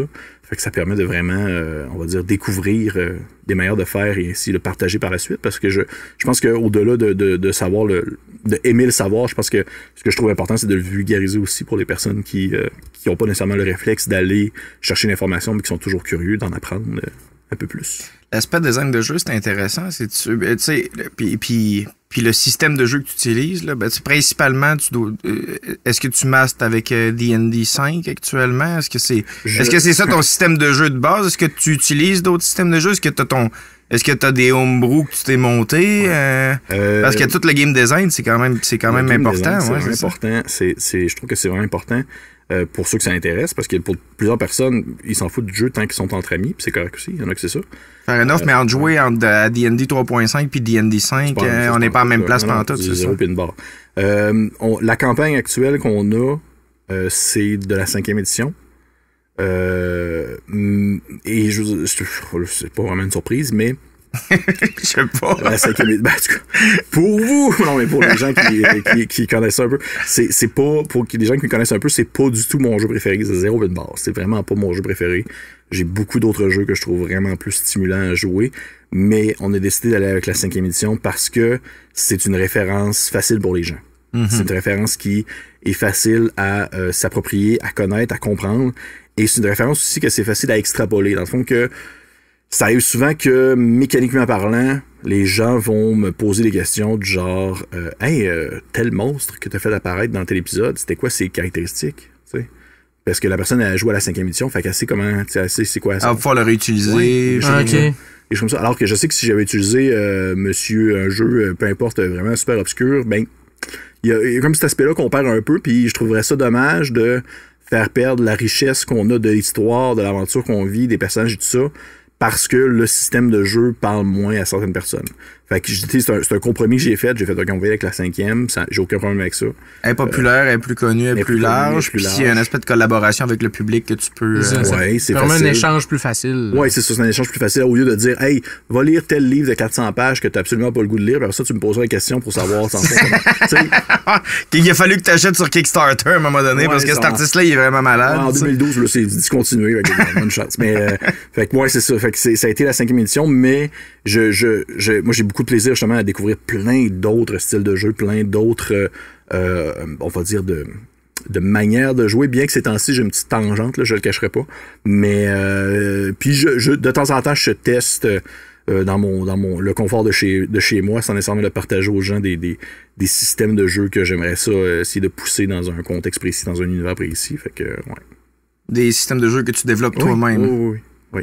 Inspiré d'un paquet de mécaniques puis que même, tu connais déjà. Puis même que des fois, puis ça c'est cool parce que ça fait pas non plus très longtemps que ça existe, on s'entend, c'est que D&D, en fait Wizard of the Coast, qui ont Donjon Dragon, ils ont sorti un OGL qui est un Open Game License qui fait en sorte que les gens peuvent s'approprier le système de jeu et publier dans le fond eux autres mêmes un jeu qui aurait le squelette de Donjon Dragon. Des mods. Fonctionnerait sur des 20, mettons. Mais exactement. Puis, il y a plein d'autres personnes qui ont emboîté le pas sur leur système reconnu. Et par la suite, c'est comme facile après de se dire, OK, tel segment du système, c'est cool, je pourrais comme juste prendre ce bout-là, puis l'intégrer. Puis après ça, tel autre système, c'est cool, mais on va prendre ça, puis on va l'intégrer. Puis après ça, tu essaies de créer un monstre de Frankenstein, un système qui fonctionne d'une manière ou d'une autre. Mais c'est pas toujours facile parce que, tu sais, il y a comme un aspect qui est justement game design, statistiques, caractéristiques à comprendre, analyser les pourcentages de chances de réussite ou d'échec. Essayer de balancer toutes ces affaires-là, c'est pas nécessairement toujours évident. Exactement. Fait que, c'est bien intéressant. Je trouve ça quand même stimulant aussi. En fait, c'est super intéressant. C'est comme c'est une discipline. Puis ça, c'est une affaire qui m'intéresse vraiment beaucoup aussi. Là, je regarde plein des vidéos de game designers de jeux vidéo, justement, puis comment ils font pour faire un level que tu vas guider le personnage comme il faut, puis comment tu fais pour balancer, puis tes pages d'un à l'autre. Pis... Mais tu dis que D&D 5, c'est vraiment pas ton système de jeu préféré. Il y a probablement des raisons pour ça. Qu'est-ce qui fait qu'un système de jeu, tu le trouves plus intéressant ou moins intéressant qu'un autre? C'est quoi les caractéristiques que ça doit avoir pour que tu le trouves le fun, finalement? Je t'avoue que j'ai passé l'époque de... Justement, parce que je lis beaucoup de jeux de rôle, parce que je veux en essayer le plus possible, et parce que, justement, je consomme absolument tout ce qui me tombe sous la main, je peux pas m'arrêter à une grosse brique d'un jeu de rôle que le système de règles est du percentile avec des dessins, puis c'est super compliqué, avec plein de choses à prendre en considération, puis plein de mécaniques vraiment complexes, puis que les règles s'expliquent sur comme 50 pages. Là. Je pourrais pas faire ça parce que faut que je fasse d'autres choses en même temps. Puis ça demande trop de complexité, fait que puis aussi de concentration, fait que ça fait en sorte que je suis rendu à un moment dans ma vie de rôliste, on va dire ça comme ça, où j'aime ça justement explorer des systèmes de jeu qui sont peut-être plus simples, et qui me permettent de tout de même vivre des expériences différentes ou de découvrir des mécaniques différentes sans nécessairement me dire que je dois apprendre, que je dois utiliser une calculatrice quantique pour être capable de comprendre le système de jeu. Là. Calculatrice graphique, ouais. Est-ce que aussi les mécaniques plus simples te donnent plus de flexibilité au niveau... Oui, je te dirais... Oui, non, ça dépend vraiment du jeu, mais pour ma part, oui. Puis justement, c'est là où est-ce que on dirait que je trouve plus mon plaisir ces temps-ci, c'est un Ça vous dérange pas qu'on rentre là-dedans, là, parce que c'est un gros... Il y a pas de sujet à pas aborder, là. Puis si ça nous intéresse pas, de toute façon, tu fais juste partir, tu sais, ça fait qu'il y a pas de... non, on peut rentrer deep geek, là, vas-y, là. Il y a un aspect du on va dire, une idéologie, plutôt une manière de jouer ces temps-ci, qui est populaire depuis, je pense, environ 2015-2016, et qui s'appelle le OSR, c'est-à-dire du Old School Renaissance. Et ça, en fond, c'est reprendre les premières règles de Donjons Dragons, sorti en 1981, du BX, qu'on appelle Basic Expert, et les changer un peu, ou leur donner, en fait, une nouvelle mise en page, un nouveau visuel, reprendre un peu le squelette de ces règles-là, et le transformer pour... et en intégrant aussi également à l'intérieur du système des éléments beaucoup plus modernes, afin de créer quelque chose d'autre qui est inspiré par le vieux style, mais qui a une approche, on va dire, vraiment plus accessible pour des nouvelles personnes qui connaissent pas ça, admettons. Mm-hmm. Fait que ça, c'est un style de jeu que ces temps-ci, je suis beaucoup là-dedans, énormément là-dedans, parce que c'est très, très, très... il va y avoir des jeux qui vont... Et pour vrai, c'est encore une fois, moi, à la limite, je trouve ça aussi compliqué, là, c'est qu'il y a plein de jeux qui vont avoir un nom différent, que leur mécanique va être un petit peu différente, mais pas tant au final. Mais ça fait en sorte que c'est quand même facilement interchangeable. Tu sais, c'est facile de se dire, hey, je vais prendre une aventure de jeu X, puis je vais l'adapter pour pour le jeu Y, puis ça va prendre 30 secondes parce que le système de base, c'est du OSR, fait que c'est basé sur la vieille édition de Donjons Dragons de 1981. Fait que, au final, ça se ressemble, tout en étant un petit peu différent. Mais ça fait en sorte aussi que tu découvres plein d'affaires, puis que t'as pas l'impression de tout le temps être en train de devoir recommencer à zéro ton apprentissage d'un jeu. Parce que dès que tu trouves un jeu OSR, tu comprends un peu la référence. Tu fais, OK, des 20, telle affaire. Ouais. Ah, OK, telle chose que je connaissais pas. Bon, ben cool, OK, c'est une affaire sur 50 que je connaissais pas à la base. T'as des basics qui sont facilement transposables d'un setting à l'autre. Parce que souvent, tu vas avoir, si t'en veux un autre, tu peux y aller. Absolument avoir un autre, merci. Puis, mais c'est ça, tu sais, parce que souvent, en plus d'un système de jeu à l'autre, tu vas changer d'un setting à l'autre. Tu sais, si tu joues, tu joues à D&D, t'as un setting qui est comme, tu sais, high fantasy souvent, ou, tu sais, genre, ben, il y a quelques variations, mais essentiellement, c'est ça qu'il y a encore. Si tu joues à Arkham, tu vas avoir... genre, pis c'est des systèmes des 10, puis c'est pas pendant tout le même contexte. Tu te promènes-tu à ce point-là d'un système de jeu à l'autre, puis d'un setting à l'autre, puis mais tu sais, puis c'est aussi des objectifs différents que tu donnes à tes personnages. C'était intéressant, j'aime ça que tu t'apportes ce point-là. Merci. Parce que ça, je trouve ça excitant de parler de ça. Vous voyez, ça me redonne la vigueur. Parce que je trouve ça difficile. Encore une fois, maintenant, aujourd'hui, à l'âge que j'ai, puis justement le temps que je passe là-dessus, je trouve ça difficile de devoir apprendre un jeu qui a un univers gigantesque. Parce que ça fait en sorte que faut que tu sois comme conséquent avec le système puis l'univers en soi, et que si t'es des personnes autour de la table qui connaissent super bien cet univers-là, puis qui se rendent compte que genre tu connais pas ton affaire, là, ils vont te le dire. Ils vont trouver ça plate. C'est ça. Ça, mettons, il y a un jeu, je pense qu'un des meilleurs référents que je pourrais donner, mais au moins celui-ci, je le connais bien à cause que ça a été popularisé au courant des dernières années, mais c'est le très récent jeu de rôle du Seigneur des Anneaux qui est sorti, qui s'appelle l'Anneau unique, One Ring, qui est sorti, puis d'ailleurs, si jamais ça vous intéresse, c'est super beau, vraiment, super beau jeu. Et c'est un système de jeu qui est pas de Donjons Dragons, c'est un système de jeu qui ressemble vraiment pas à du D20, et en plus, c'est un univers qui est déjà préexistant.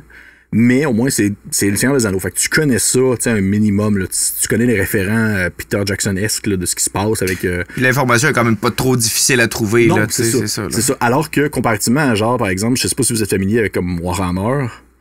Ben oui, comme ça. Là, c'est un jeu de bataille. L'univers est vraiment... Le lore n'a aucun sens. Ben, c'est ça.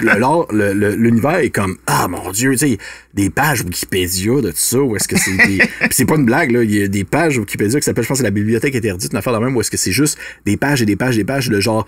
OK, ce personnage-là que les joueurs peuvent croiser, je vais juste aller voir un peu à quoi il ressemble. Tu cliques dessus pour ouvrir sa page, puis là, c'est genre 12 pieds de texte. Hey man, il y a plus d'informations que genre des artistes québécois là, sur Wikipédia. C'est ça. Sur l'histoire de ce personnage-là au travers. Le pire, c'est que c'est ça, puis là, t'es comme, ah, mon Dieu, j'ai pas le goût de commencer à m'embarquer là-dedans.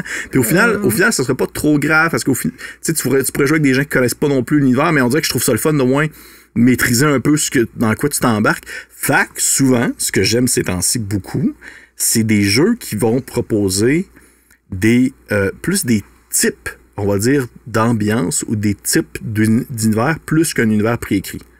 Par exemple, un jeu que je vais mentionner que j'apprécie beaucoup, qui s'appelle Mothership.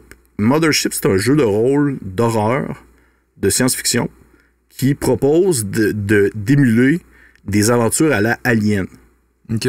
Fait que c'est du Space Trucker, c'est genre du rétro-futuriste, avec genre quasiment des cassettes VHS faire fonctionner ton vaisseau spatial. C'est extrêmement ça. Mais, fait il y a ça comme, on va dire, comme enrobage, mais il n'y en a pas plus que ça. Fait qu'au final, tu fais ce que tu veux en termes d'univers, tout en respectant ce cadre-là. Mais si tu veux pas le respecter, on s'en fout, là. Mais tout en prenant en considération ce cadre-là comme, on va dire, prémisse de base. Mais il n'y a pas un univers super établi, puis complet, puis impossible à déchiffrer, là. C'est, OK, ben, de la science-fiction horrifique à la Alien, on est capable de se faire une image de quoi ça ressemble, à quoi ça ressemble. T'sais. J'ai un bon contexte, j'ai une bonne assise sur laquelle travailler, puis il n'y a aucune chance que quelqu'un me dise Yoxotot, c'est pas ça qu'il fait là. Ben, c'est ça, c'est ça. Fait que, ouais, fait que exactement. Fait que, est-ce que, mettons, créer un jeu de toutes pièces, c'est comme presque impensable ou, tu sais, parce que je pense qu'il y a une manière de créer un univers de jeu de rôle ou une chanson ou c'est de se donner des barèmes, là, de se donner des règles, tu sais, puis de travailler dans ces règles-là, tu sais. Mais toi, tu dis, ben, quand il y en a juste assez, pas trop, c'est ça que tu préfères finalement. Puis c'est ce que je préfère, je pense, que là, je peux absolument peut-être me tromper, mais je pense que c'est ce que les gens en général préfèrent aussi, dans le sens que, là, je vais peut-être embarquer sur un terrain glissant, parce que je sais qu'il y a beaucoup de personnes qui sont très, très, très attachées à ça, là, mais des fois, ça arrive que tu vas voir des gens qui vont proposer un projet, par exemple, en campagne de socio-financement d'un jeu de rôle, où est-ce qu'ils vont se dire « Hey, j'ai créé mon univers pour tel jeu, c'est de la 5e édition, est-ce que ça vous tente? » Je dis « Encouragez-moi si vous voulez. » Mais à partir du moment où est-ce que tu dis que le jeu, il y a un 400 pages de texte puis de lore, là, tu fais « regarde, j'ai d'autres choses à faire. » Surtout que... Même si j'avais le cash pour te financer, sérieusement, j'ai pas le temps de l'apprendre. Ben, c'est surtout si il faut que tu sois capable rapidement, en tout cas selon moi, là, c'est mes préférences personnelles, il faut que tu sois capable rapidement de me faire comprendre en quoi ton univers médiéval fantastique X, Y, Z va être différent de du Seigneur des Anneaux, par exemple. T'sais, c'est pas parce que tu me dis « Ouais, mais la montagne, elle s'appelle Gibraltar. » C'est pas un anneau, dans le fond, c'est une lance. Genre, mais tu sais, c'est ça. Mais rendu là, je vais faire... tu sais, propose-moi quelque chose d'autre. Propose-moi comme j'ai besoin d'une assise, d'une prémisse qui va tout de suite m'allumer, on va dire, une inspiration. Tu sais, qui va tout de suite me donner envie de faire « Oh, OK. » Puis ça part. Il y a des idées qui commencent à germer. Un exemple que je pourrais mentionner récemment, que j'ai vu passer sur Kickstarter, et que c'est pour la 5e édition. Puis je le kickstartais pas parce que c'est la 5e édition, mais c'est pas grave, mais au moins l'idée est bonne, puis je trouvais ça super original. Il appelait ça du blood punk, puis dans le fond c'est du blood punk, puis dans le fond c'est comme du steampunk, mais au lieu de fonctionner à justement à la vapeur, ça fonctionne sur le sang, et la classe dominante de la société c'est des vampires. Puis c'est la 5e édition. Puis genre OK, le reste c'est du médiéval fantastique à un certain point. C'est vrai que c'est un cool setting. Ben c'est ça. C'est différent. C'est différent. Fait que là tu fais OK, ben ça a pris 2 secondes, puis je sais un peu à quoi ça s'enligne. Fait que même s'il y a plus de stock, même s'il y a comme on va dire une mise en contexte plus profonde, probablement des villes, des NPC, on va dire des pistes de scénario qui ont été préécrites pour le livre, c'est pas grave parce que l'enrobage me permet de le prendre si j'ai besoin puis si j'en ai envie, puis de faire quelque chose d'autre avec tout en respectant, on va dire, ce cadre-là. Alors que tu me dis médiéval fantastique classique avec une ville qui s'appelle Gibraltar, ben je ne sais pas quoi faire de plus avec ça. T'sais. Pourquoi je ferais ça? Pourquoi je ferais pas juste mon affaire? Tu le vois, c'est ça, puis tu l'as fait 1 million de fois, t'es capable d'écrire ce genre de truc-là. Sauf que c'est un peu plate pour la personne qui parle le Kickstarter, parce que dans le fond, en présentant son idée, elle t'a déjà donné un setting avec lequel tu peux travailler. Mais en même temps, je veux dire, ça c'est moi. Au final, il y a peut-être des gens que ça les intéresse bien gros, puis je juge pas du tout ça. Au final, les gens... ils font ce qu'ils veulent avec les jeux qu'ils veulent, mais pour ma part, je veux dire que je suis vraiment rendu à pouvoir plus... c'est ça, avoir un enrobage qui est clair pour que je puisse le creuser de ma manière après, par la suite, tout en respectant ce cadre-là. Est-ce que tu as envie? Est-ce que c'est dans tes plans?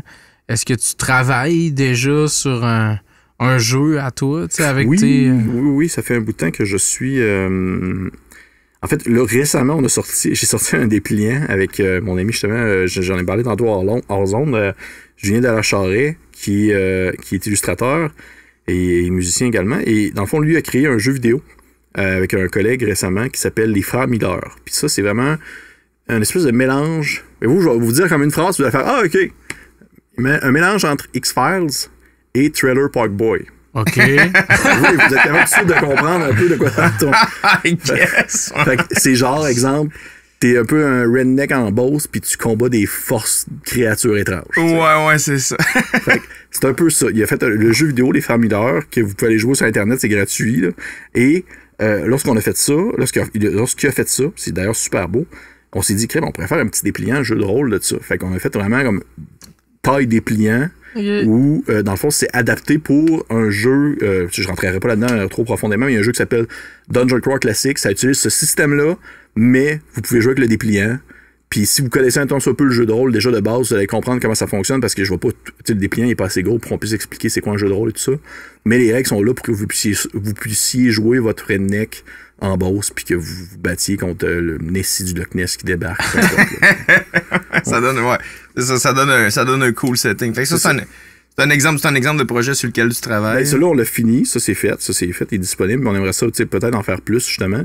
Avec lui, on a aussi un autre projet qui avait commencé il y a quelques temps en bande dessinée qui s'appelle Les Poignards de Spectre.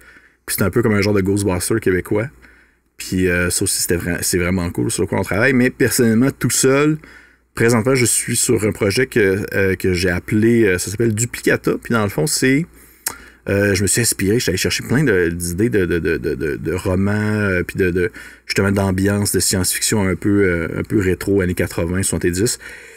Et c'est une mise en contexte où est-ce que les joueurs incarnent tous des clones dans une espèce de grande, on va dire un grand bunker souterrain qui est fermé depuis vraiment super longtemps, depuis des dizaines et des centaines d'années, suite à une catastrophe naturelle à l'extérieur. Puis c'est comme des gens super riches qui se sont payés un bunker pour être comme genre congelés puis être clonés, mais avec le temps, ça a complètement dérapé. Puis les clones ne savent plus trop qu'est-ce qu'ils font là, excepté entretenir le bunker puis survivre entre eux. Et les joueurs, dans le fond, incarnent ces clones-là. Et si admettons que durant la partie, ils meurent, ben c'est pas grave parce qu'il y a un autre clone qui débarque, un peu différent de l'ancien. Fait que dans le fond, ces statistiques vont changer un petit peu parce que justement, le clonage n'est plus absolument parfait puisque le bunker commence à être vieux puis commence à perdre toute son utilité, tout ça. Fait que des fois, ils peuvent comme arriver puis ils vont avoir une mutation avec un bras de plus ou des fois, ils vont arriver puis ils vont connaître le kung-fu mais ils savent pas pourquoi. Tu sais, je sais faire du kung-fu mais je sais pas pourquoi. La machine leur a donné de quoi. Exactement, c'est ça. Fait que c'est ça, ouais, je travaille là-dessus. Petit feeling roguelike. Ouais. Quand même intéressant, ouais. Ouais, je travaille là-dessus pas mal ces temps-ci. Là. Ça me stimule bien gros, je trouve ça bien le fun. Ouais. Youp. Oh. Ouais, hein? Hein? Je l'entends, moi. Ah non, mais je suis rendu que je l'entends sonner, moi aussi. Qu'est-ce qu'il y a? C'est l'heure tarot. Tu l'entends pas, toi? Qu'est-ce qui se passe? Oh, le savais-tu? Ça s'est mis à sonner fort. Tu le savais-tu, tu te faisais tirer au tarot? Non, parle-toi du open bar. Ok, tu t'es pas rendu là dans l'épisode? Non, je suis pas rendu là, j'ai écouté. Non, c'est ça, on tire au tarot, tu sais, peu importe ce qu'on en pense, qu'on y croit ou pas, nous autres, on aime bien ça, ça relance la discussion des fois sur des affaires intéressantes. Mon Dieu, trouvez-vous que la discussion était morte? Ou... Non, pas en tout. Non, mais c'était tellement intéressant tout le long que je me suis dit, si je le colle pas, ça arrivera pas. Ça arrivera jamais, là, dire, okay. C'est pas... Wow! Tu sais tirer au tarot? Je sais tirer au tarot, en fait, self-learned. J'ai appris ça hier soir en jasant avec Sam. Non, je tire au tarot depuis vraiment longtemps. Évidemment, on fait pas on va pas faire un tirage complet. Juste à pousser ton micro un petit peu pour... Bien sûr. Pendant que tu vas te faire tirer. Yes, merci. Okay. On tire une carte puis on regarde voir qu'est-ce que ça peut me dire. Qu'est-ce que ça peut me dire par rapport à où ce que t'es actuellement dans ta vie puis ta personnalité. Ah bon, c'est bien stressant, ça. On sait pas, on va voir. Tu sais, genre des fois ça marche, des fois ça marche pas. Il faut que tu y mettes un peu de ton énergie, par exemple. Faut que je fasse quoi? Coupe le paquet. OK. Autant de fois que tu veux. Autant de fois que je veux. Jusqu'à temps que tu sois tanné de le couper, là, que tu te dises, ah, c'est beau. Oh, Oh, là, ça marchera plus, par exemple. Pourquoi?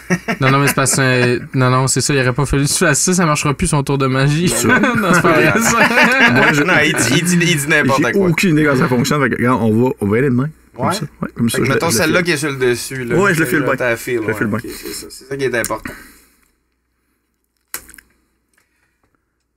C'est une carte à l'envers, c'est l'as de pentacle.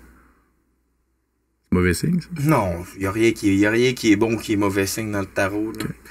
Quand la carte est à l'envers, par exemple, par rapport à toi, c'est ça, c'est une constante. Là. C'est la première lecture que tu peux faire. C'est que tu te ramasses en opposition par rapport à ce que la carte elle veut dire. Oh mon Dieu. Okay.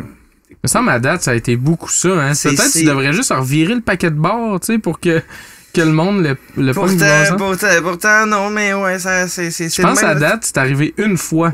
C'était à l'endroit. Ouais, mais c'est pas moi qui décide. Le tarot, c'est le tarot. Là, c'est la magie qu'il y a dedans. Le pentacle, c'est un symbole de... C'est un symbole de volonté, en fait. Là, tout cet arcane-là. Là. C'est un symbole de genre... espoir, puis construction de soi, puis... Opposé au matérialisme, là, tu sais. OK. Genre, fait que c'est vraiment intérieur. L'as de pentacle, normalement, ça devrait être une valeur basse, normalement. Tu sais, t'en as jusqu'à 12 des pentacles, puis comme n'importe quel autre arcane là-dedans. Là, on est beaucoup dans le don de soi. Tu sais, ce que je vois dans cette carte-là, puis que je peux lire par rapport à ce qu'on s'est dit puis ce qu'on connaît, c'est que t'as l'air d'être dans une période probablement épuisante. Ah oui, à fond en plus. Où ce que tu donnes beaucoup de ton énergie pour plein d'affaires, parce que là, on n'a pas parlé de ta vie personnelle, on parle de tes projets qui sont tous liés au jeu de rôle, mais... probablement que t'es dans une position où c'est ça, là, tu sais, t'as peu de temps pour ta propre personne ou te reposer pour toi-même, t'es vraiment dans une période où tu disperses ton énergie dans tes projets, puis pour t'assurer que tout le monde autour de toi, en fait, qui participe à ta vie ou à ce que tu fais avec eux autres, ça continue puis qu'ils soient bien dans ce qu'ils sont en train de vivre, là. Je le lirais de même. C'est intéressant.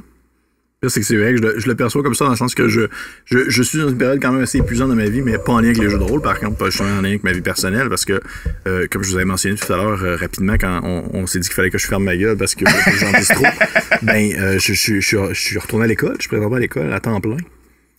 Qu'est-ce que t'étudies? C'est, dans le fond, c'est un programme, je sais pas si vous avez entendu parler de ça, c'est... Hey Pierre-Philippe, t'es mieux de le laisser plus pousser un petit peu. Comme ça. Dans même, c'est parfait. Il t'avait averti que j'étais un peu toqué là-dessus. Ouais, je me sens pas bien. Là, c'est parfait. C'est parfait de même. Mais pour de vrai, je sais pas si vous avez entendu parler de ça, c'est parti une initiative du gouvernement québécois qui a été lancée l'année passée, qui se nomme le programme Pratique et qui sert à combler les postes dans les nouvelles technologies au Québec, parce qu'il y a un grand manque de personnel dans ce milieu-là. Fait qu'ils voulaient encourager les gens. Fait que dans le fond, tu as la formation payée. Puis souvent, c'est des formations qui sont courtes, mais intenses. Puis j'ai comme vu ça, parce que j'étais à un autre emploi à ce moment-là, puis il fallait vraiment que je change. J'étais plus capable pendant tout. Fait que j'ai vu l'occasion, puis j'ai sauté là-dedans. Fait que présentement, je fais une formation en développement web au Collège O'Sullivan, à Hauteville. Fait que c'est un AAC, un an intensif. On est présentement à la 3e session. La 3e session, elle est incroyablement difficile. Overwhelmant. C'est rushant. La semaine prochaine, j'ai 3 remises. 2 examens, une remise. Puis on est au début de la session. Elle vient de commencer. Elle a commencé il y a 2 semaines. Ouais, c'est ça pour les 12 prochaines semaines. C'est fini. C'est développement web, ça veut dire programmation, intégration, création de sites internet, design graphique, design de site web, marketing web, plein de choses qui m'aident en fait beaucoup dans le projet de coup critique aussi en même temps. Ouais, quand même, tu sais, c'est des skills transférables, même si c'est énergivore, mettons. Ouais, mais c'était aussi un peu pour ça que j'étais là-dedans, c'était pour ça aussi. Ouais, c'est très demandant, c'est rushant. Bravo. Merci. Vraiment pas facile le retour à l'école. C'est drôle parce que j'ai tout le temps été...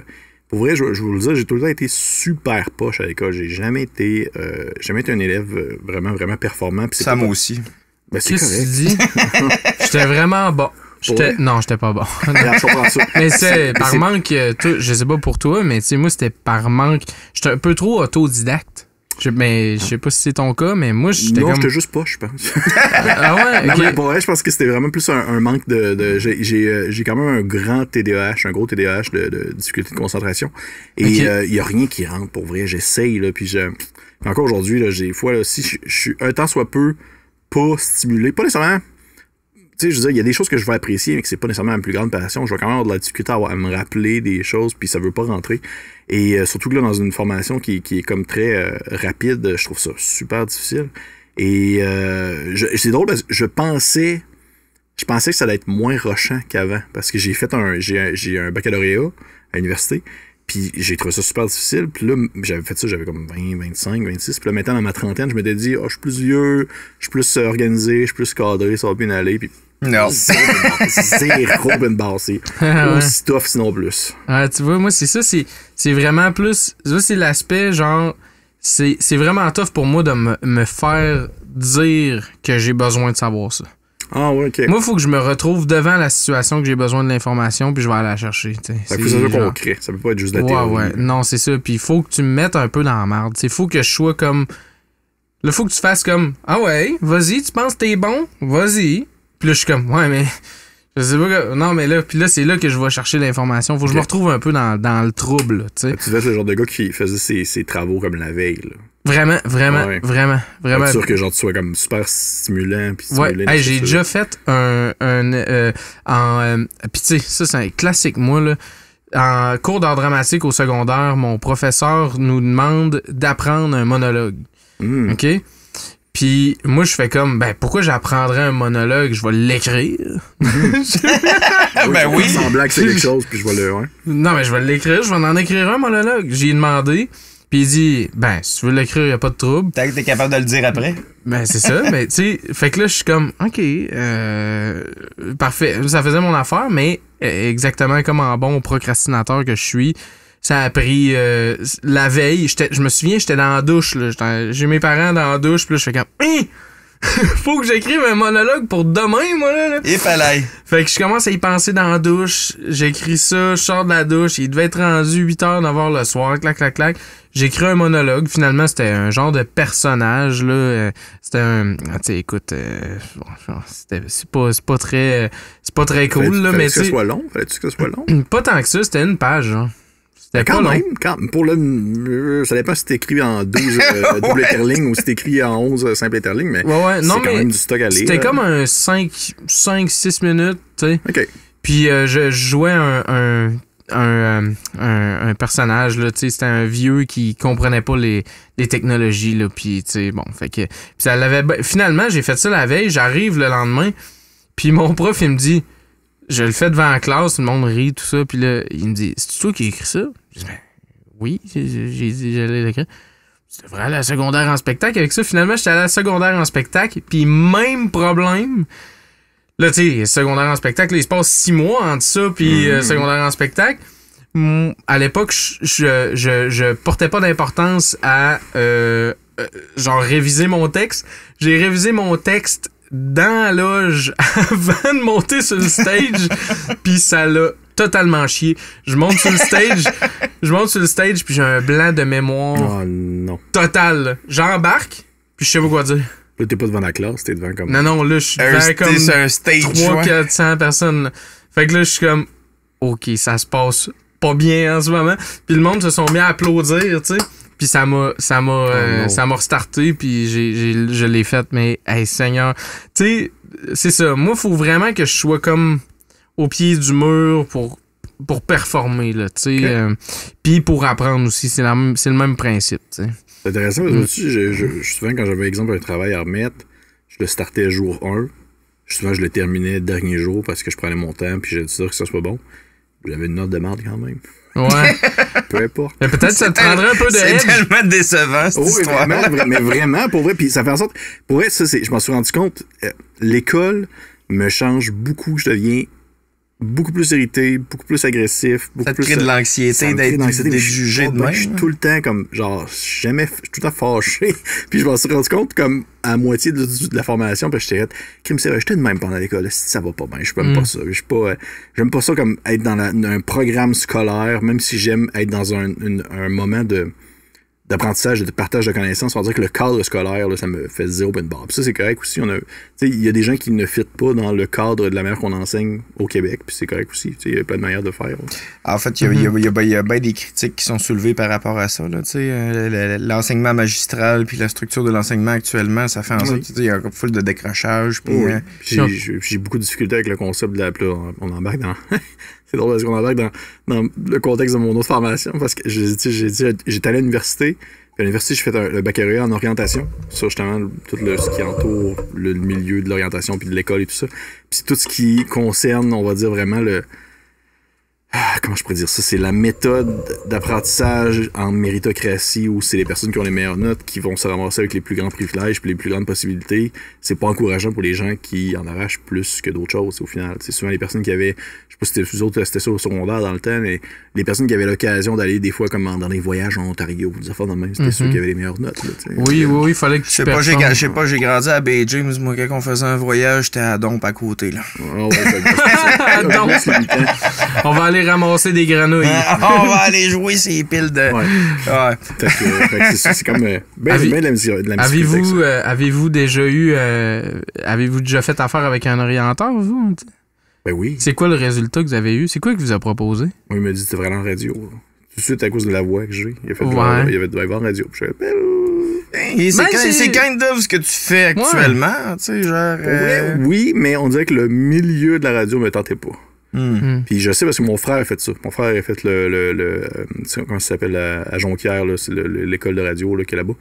Puis ça n'a pas de l'air facile comme milieu. C'est très compétitif, puis c'est très beaucoup de jasage dans le dos et tout ça. Puis ça me tentait pas. C'était pas la game que tu voulais jouer par toi. Zéro bin bar. Non, à la base, je voulais aller en enseignement. T'as eu le milieu scolaire, mais encore une autre affaire qui un peu que tu fais en ce moment, tu sais, avec ton channel, tu sais, c'est en cohérence. Oui, mais je voulais aller en enseignement, mais j'étais trop poche, j'avais pas les notes, j'étais pas capable. J'ai vraiment essayé, j'ai commencé un baccalauréat en histoire, faire de l'enseignement en histoire, puis j'étais pas capable de fournir, là. Peu importe l'effort que je mettais, j'étais...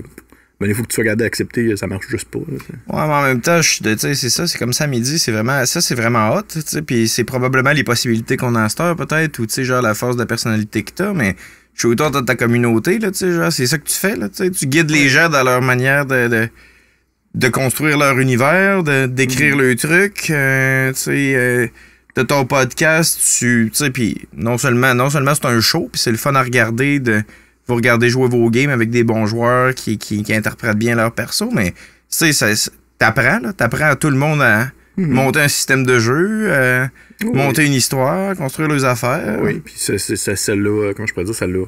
C'est drôle parce que souvent, c'est dans un contexte, on dirait que c'est le genre de choses que j'aimerais faire plus souvent, dans des lives où il y a réellement une interaction, mais sinon, souvent, c'est du préenregistré.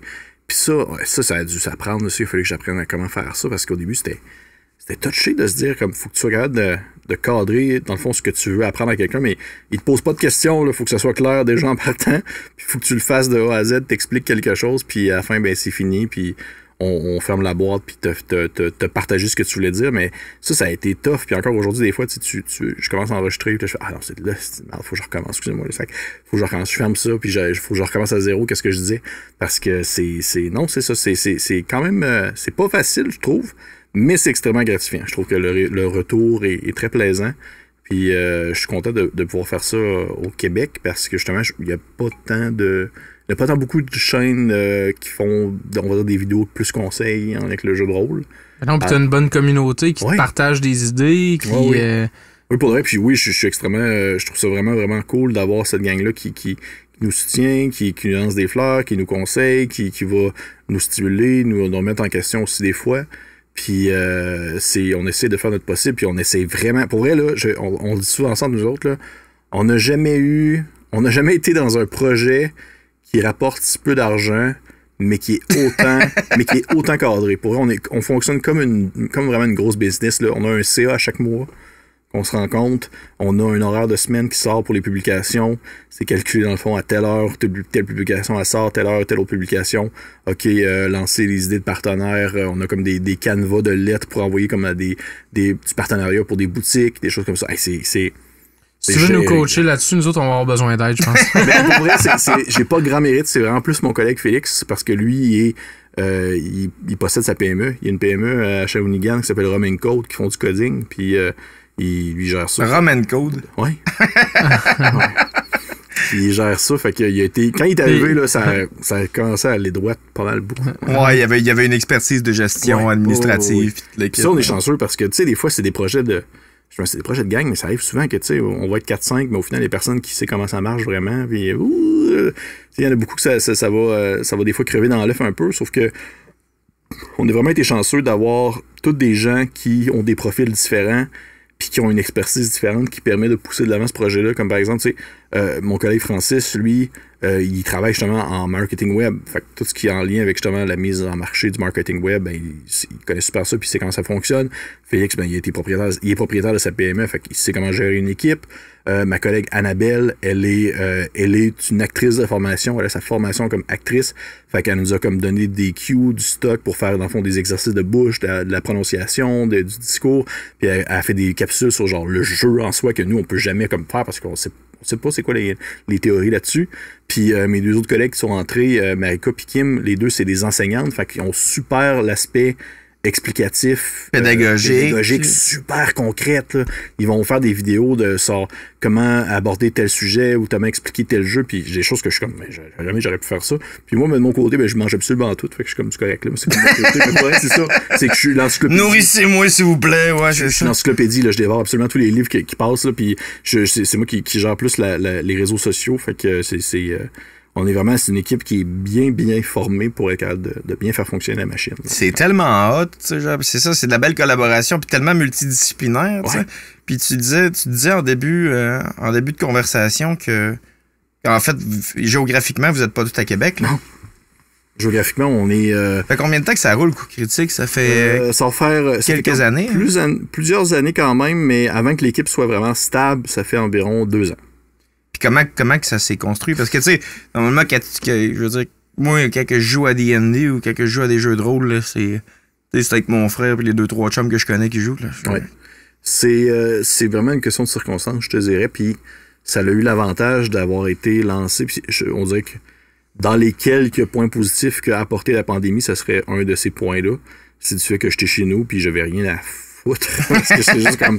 le temps passe, puis la job actuelle que j'étais, on était rendu en télétravail, mais c'était vraiment pas une job qui était faite pour être en télétravail. Fait que tu faisais pas grand-chose. Je faisais vraiment pas grand-chose, puis là, je me demandais qu'est-ce que je faisais, puis là, j'étais comme, je checkais j'étais comme, bon, ben, je jouais à des jeux de rôle, puis ça va bien, puis j'avais des contacts avec justement une gang de Montréal qui s'appelle les Game, qui font du jeu de rôle aussi, puis ils organisaient une activité qui appelle un Epic. Puis dans le fond, c'est une activité qui était en ligne pour justement, c'était de l'argent qui était accumulé pour différentes salles de spectacle à Montréal qui, je m'en arrachais pendant la pandémie. Puis c'était une gigantesque partie de D&D avec comme, je pense qu'il y avait comme 50 joueurs. Ah, ça doit être impossible à gérer. Non, mais ça se faisait bien parce qu'on était via Discord. Okay. Dans le fond, il y avait comme des je sais pas si vous êtes à l'aise avec la plateforme, mais il y a comme des chaînes, des channels que tu peux comme aller dedans spécifiques. Fait que dans le fond, chaque équipe avait son channel. Et les DM, dans le fond, se déplaçaient d'un channel à l'autre pour pouvoir animer leur partie. Ah ouais, quand même, vraiment. Ah non, c'était quelque chose. Concept. Puis c'était quand même de la grosse gestion. Puis dans cette activité-là, j'ai rencontré Francis, qui est la personne qui a starté Coup Critique. Puis j'ai fait genre, hey, je cherche du monde. Je fais pas grand-chose ces temps-ci. Fait que j'ai commencé avec lui tranquillement. J'ai eu des premières vidéos enregistrées avec genre un micro de marde puis une caméra où est-ce que j'étais vraiment collé de même sur la webcam. Là. Pour vrai, je regarde mes premières vidéos puis je suis gêné. Là. Je suis genre, j'ai la face là. On dirait que je regarde quelqu'un comme couché puis je suis juste comme genre. C'est vraiment terrible. Là. C'est drôle, ça, ouais. Je déteste ces premières vidéos. Ouais, c'est ça. C'est infernal puis mais c'est beau de voir aussi l'évolution qu'il y a eu avec le temps. Ah, c'est de l'apprentissage aussi, je veux dire. Exactement. Tu développes ton métier. Puis on a été ensemble pendant, comme ça, les deux pendant quelques mois, puis il veut pas, là, une machine à deux, ben, ça roulait un peu plus lentement. Et l'automne, il y avait mon collègue Félix qui avait starté son projet tout seul. Et je le voyais aller, puis Félix, il est vraiment sharp, puis il fait vraiment bien ses affaires, puis il était tout seul. Puis j'ai fait genre, OK, ce gars-là, il faut qu'on l'aille dans l'équipe. Il faut vraiment qu'on l'aille dans l'équipe. Là, ça serait trop important. Fait que j'ai écrit, on se connaissait pas pendant tout. J'ai dit, hey, coup critique, nanana, ça t'a le temps dessus. Puis au début, il était comme, ouais, OK, da. Il voulait avoir son bébé à lui aussi. Mais finalement, il a embarqué. Puis on a starté ça ensemble. Puis là, on cherchait une 4e personne. Puis là, il a fait, hey, je connais une fille, Annabelle Bureau, qui est actrice, elle pourrait nous aider là-dedans. Fait que là, on l'a contacté. Puis là, les 4 ensemble, au début, c'est là qu'on a commencé la grosse campagne qu'on fait actuellement. Qu'on fait depuis un peu plus qu'un an. Puis ça a été campagne qui s'appelle Abélien, ouais, que j'ai starté d'un univers by the scratch que j'ai fait genre OK, ça va être ça avec justement les conseils des Patreons, qui est comme dans une espèce de setting un peu antiquité, Grèce, un peu désertique, avec une ambiance justement un peu Lovecraftienne, avec des histoires de créatures cachées dans des ruines sous la roche, des choses comme ça. Puis ça a vraiment pourrait. Ça a vraiment, puis ça, on se le dit souvent, Félix puis moi, on en jase souvent encore ces temps-ci, ça a vraiment plus levé qu'on pensait. Là. Ça a vraiment pogné plus qu'on pensait. Vous avez répondu à un besoin que vous aviez pas vu. Ben oui, je sais pas, peut-être que vous aussi, parce qu'on a comme bien préparé le terrain. Je pense que ça faisait comme... On a eu une bonne job une bonne prémisse de mise en contexte, puis de tease, puis de genre, il se passe quelque chose dans 2 semaines. on était tout le temps comme genre... vous avez créé du hype un peu. C'est ça. Fait que ça a comme vraiment bien starté la machine. Et moi, j'avais comme en tête, je trouvais ça important aussi, puis encore aujourd'hui, c'est dans les objectifs, et je trouve ça très, très, très difficile à aller chercher, c'est la communauté francophone, mais en Europe. Parce que justement, elle est gigantesque. On parle la même langue. Il y a des produits comparables qui en Europe. Tu parles des Actual Play, par exemple? Ouais, mettons, c'est ça. Oui. En fait, des gros, là. Il y a 2 gros produits, plus que ça, mais 2 gros qu'on entend souvent parler. Il y en a un qui s'appelle Roll and Play, qui a été fait via une boutique qui s'appelle Black Book Edition, qui font des jeux de rôle. Puis pour vrai, ça, c'est des acteurs. C'est tous des acteurs, un peu comme Critical Role. Ils ont des budgets dans les plusieurs dizaines de milliers de dollars pour enregistrer dans les studios. Puis ça a été comme un gros plus. Puis c'était pour répondre à un besoin. Ça, c'était vraiment le premier gros podcast balado Actual Play francophone pour répondre aux besoins pour la francophonie qui ne parlait pas anglais, avec Critical Role qui est en anglais. Fait qu'ils ont vraiment comme pris une place là. Après ça, il y a eu d'autres projets qui ont été lancés. La Bonne Auberge, avec encore une fois des acteurs, des gangs du milieu de l'humour en France qui ont starté ça, puis que ça a gagné beaucoup d'importance. Et leur communauté est gigantesque. Là. C'est vraiment, c'est gros, c'est bouillonnant, puis c'est souvent des gens qui sont là-dedans depuis très longtemps. C'est souvent des gens des espèces de vieux coutards qui sont comme, ouais, je possède la première boîte de D&D. Genre un peu là. Fait qu'ils ont vraiment comme, il y a des mondes là-dedans qui sont là depuis vraiment un méchant bout. Puis je trouve que c'est une communauté qui est, personnellement, très difficile à aller chercher. Je sais pas si c'est peut-être la barrière de la langue un peu, là. Des fois, on fait notre possible pour être le plus francophone dans notre manière de parler, mais ça arrive des fois qu'on s'échappe. Je pense que c'est important qu'on ait notre couleur aussi. Oui, absolument. On n'est pas français international, là. On n'est pas, mais c'est très difficile à aller chercher, mais tranquillement, pas vite. On a vraiment été capable d'aller chercher des gens clés qui nous ont encouragés, qui nous ont poussés. J'ai fait des contacts, je parlais avec du monde, j'ai essayé d'aller chercher des gens qui ont une certaine influence dans certains milieux. Puis ça nous a aidé à tranquillement faire notre place. Là. On est capable de tranquillement se faire connaître. Là. J'ai un partenariat avec une gang là-bas qui s'appelle Akideos, qui est une boutique, en fait une maison de publication française qui font de la traduction de jeux de rôle en français. Puis ils m'ont envoyé du stock, puis j'ai fait pour eux autres des vidéos, puis on espère de faire un échange de bons procédés, des choses comme ça. Là. Ouais. Fait que tranquillement, pas vite, t'investis le marché européen. On essaye. Parce que. Puis on continue en même temps ici, là, c'est sûr. On n'est pas. On fait notre possible, mais il y a quelque chose à aller chercher là-bas, puis on peut pas passer à côté. On peut pas les bouder. Là. C'est important quand même. Puis pour tout ce qui englobe la production de ton actual play, de ton podcast, là, parce qu'il y a. Il y a du artwork qu'il faut aller chercher, il y a de la musique qu'il faut aller chercher. Comment tu développes ces collaborations-là? Comment tu as été chercher ça? C'est drôle parce qu'il y a ça.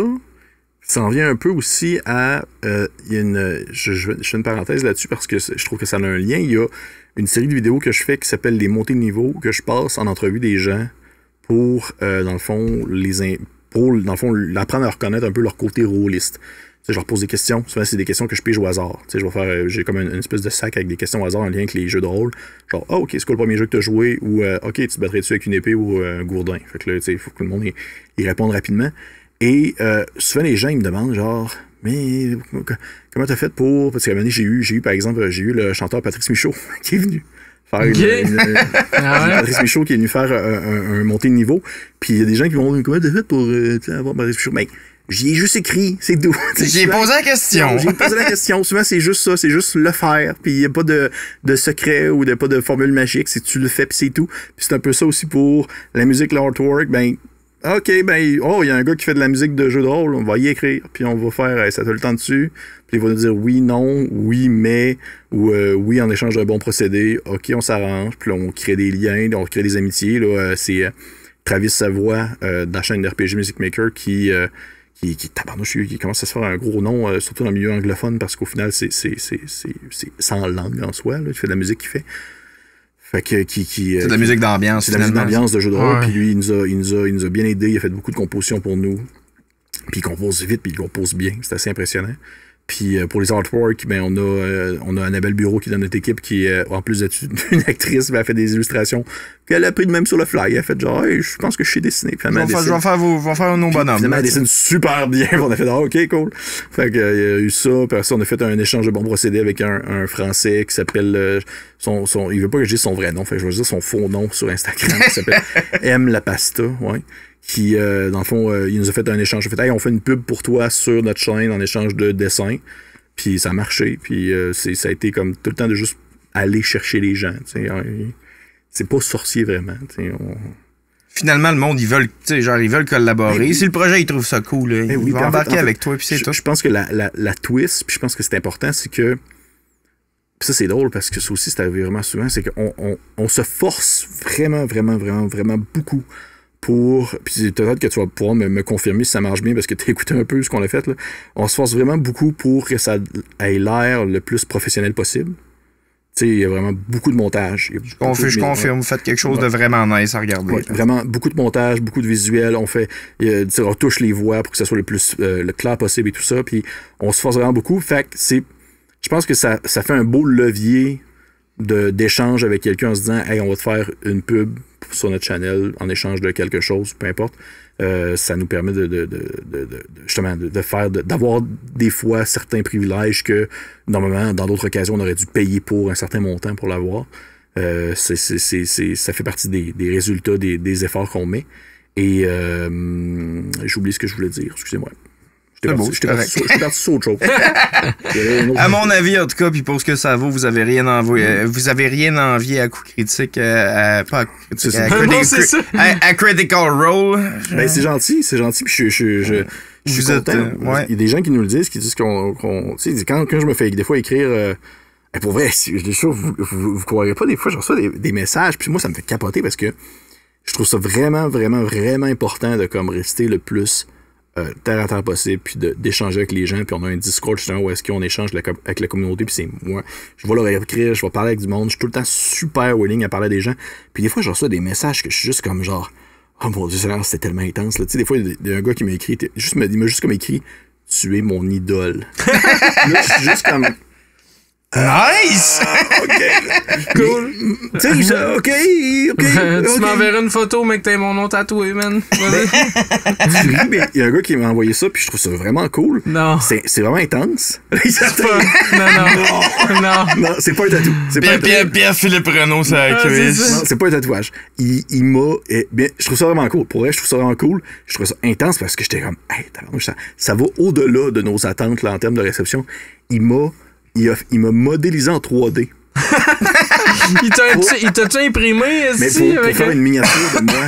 Non. Ah, c'est fort. Il te l'a envoyé? Ben, il m'a envoyé ce qu'on appelle les STL, ça veut dire l'espèce de document qui permet de faire l'impression 3D. OK. Pour avoir une impression. Ah ouais, c'est fort. Une petite statue de toi. Ouais. Puis t'es comme genre, hey, si tu veux, tu me montres le résultat. Puis j'étais comme, OK. Imagine le gars, tu sais, il s'imprime une figurine de lui, il met sur son dash de char.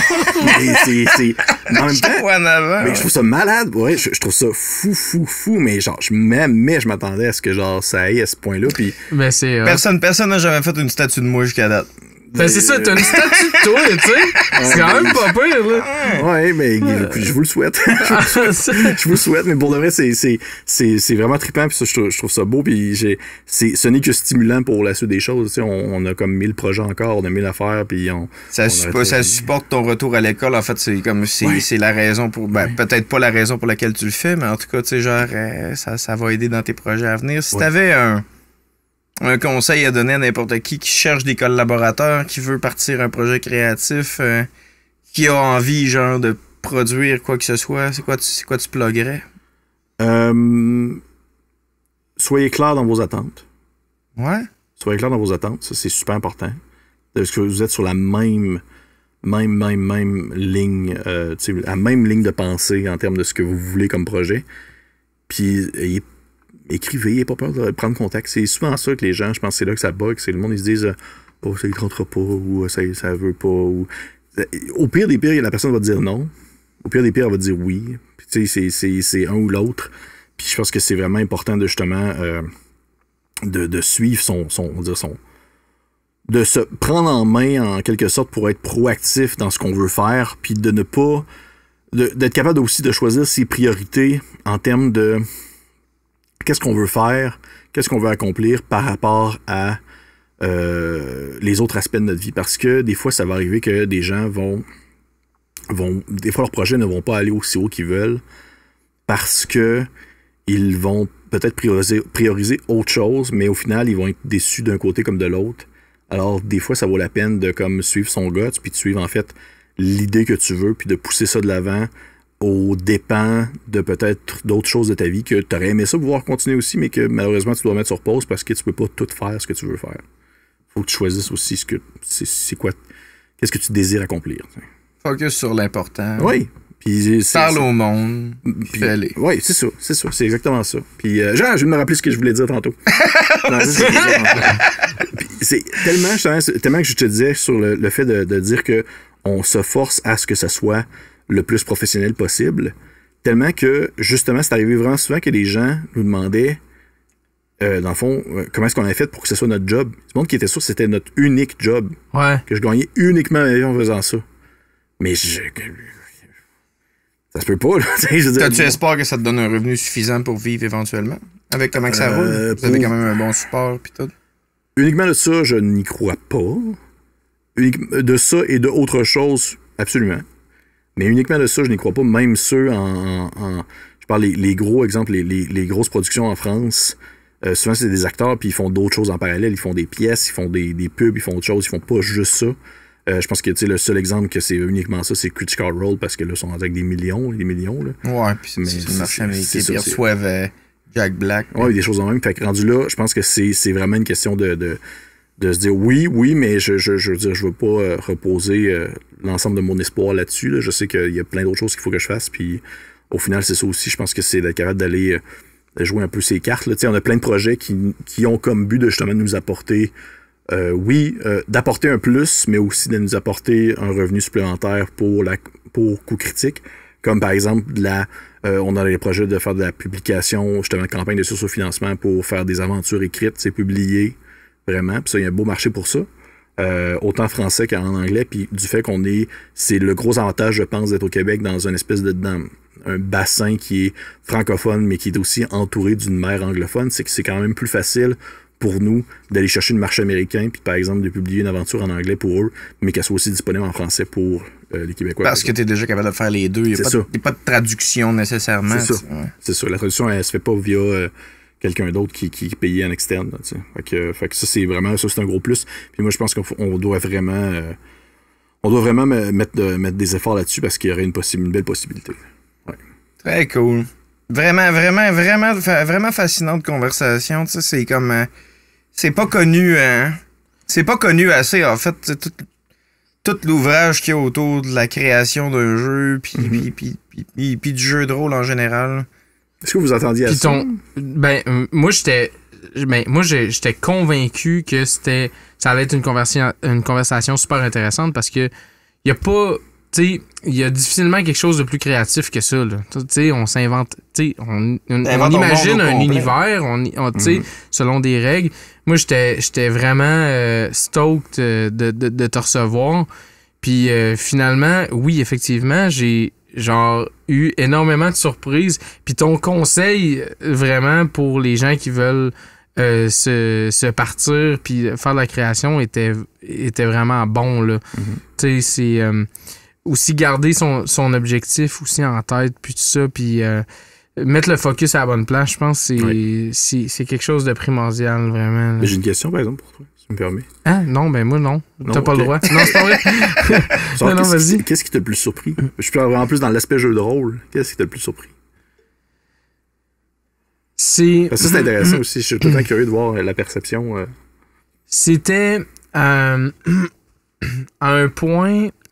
À quel point, en fait, que il y avait moyen de...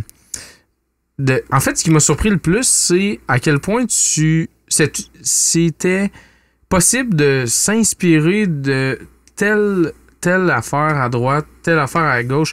Puis ça me ramenait beaucoup à ce que moi je fais dans la musique, qui est vraiment... C'est le même principe, tu sais. C'est que tu prends un élément là, tu t'inspires d'un autre élément à droite, à gauche... Puis tu fais un melting pot de ça, puis tu crées quelque chose de nouveau. Tu sais, je pense que les idées, à la base, ça vient de là. Tu sais, ça part de là. Puis je m'attendais pas nécessairement à ça. J'avais l'impression que c'était plus structuré peut-être, ou mais j'étais vraiment surpris de savoir que c'est ça. Tu peux mélanger soit avec des styles de jeu, puis ou d'autres affaires. Puis aussi, ce qui m'a beaucoup surpris, c'est le fait que tu t'inspires aussi de tes joueurs, tu sais, les gens qui jouent avec toi. Puis ça, moi, je pense que c'est quelque chose qui est vraiment important dans tout processus créatif, c'est de t'inspirer de ton public quelque part.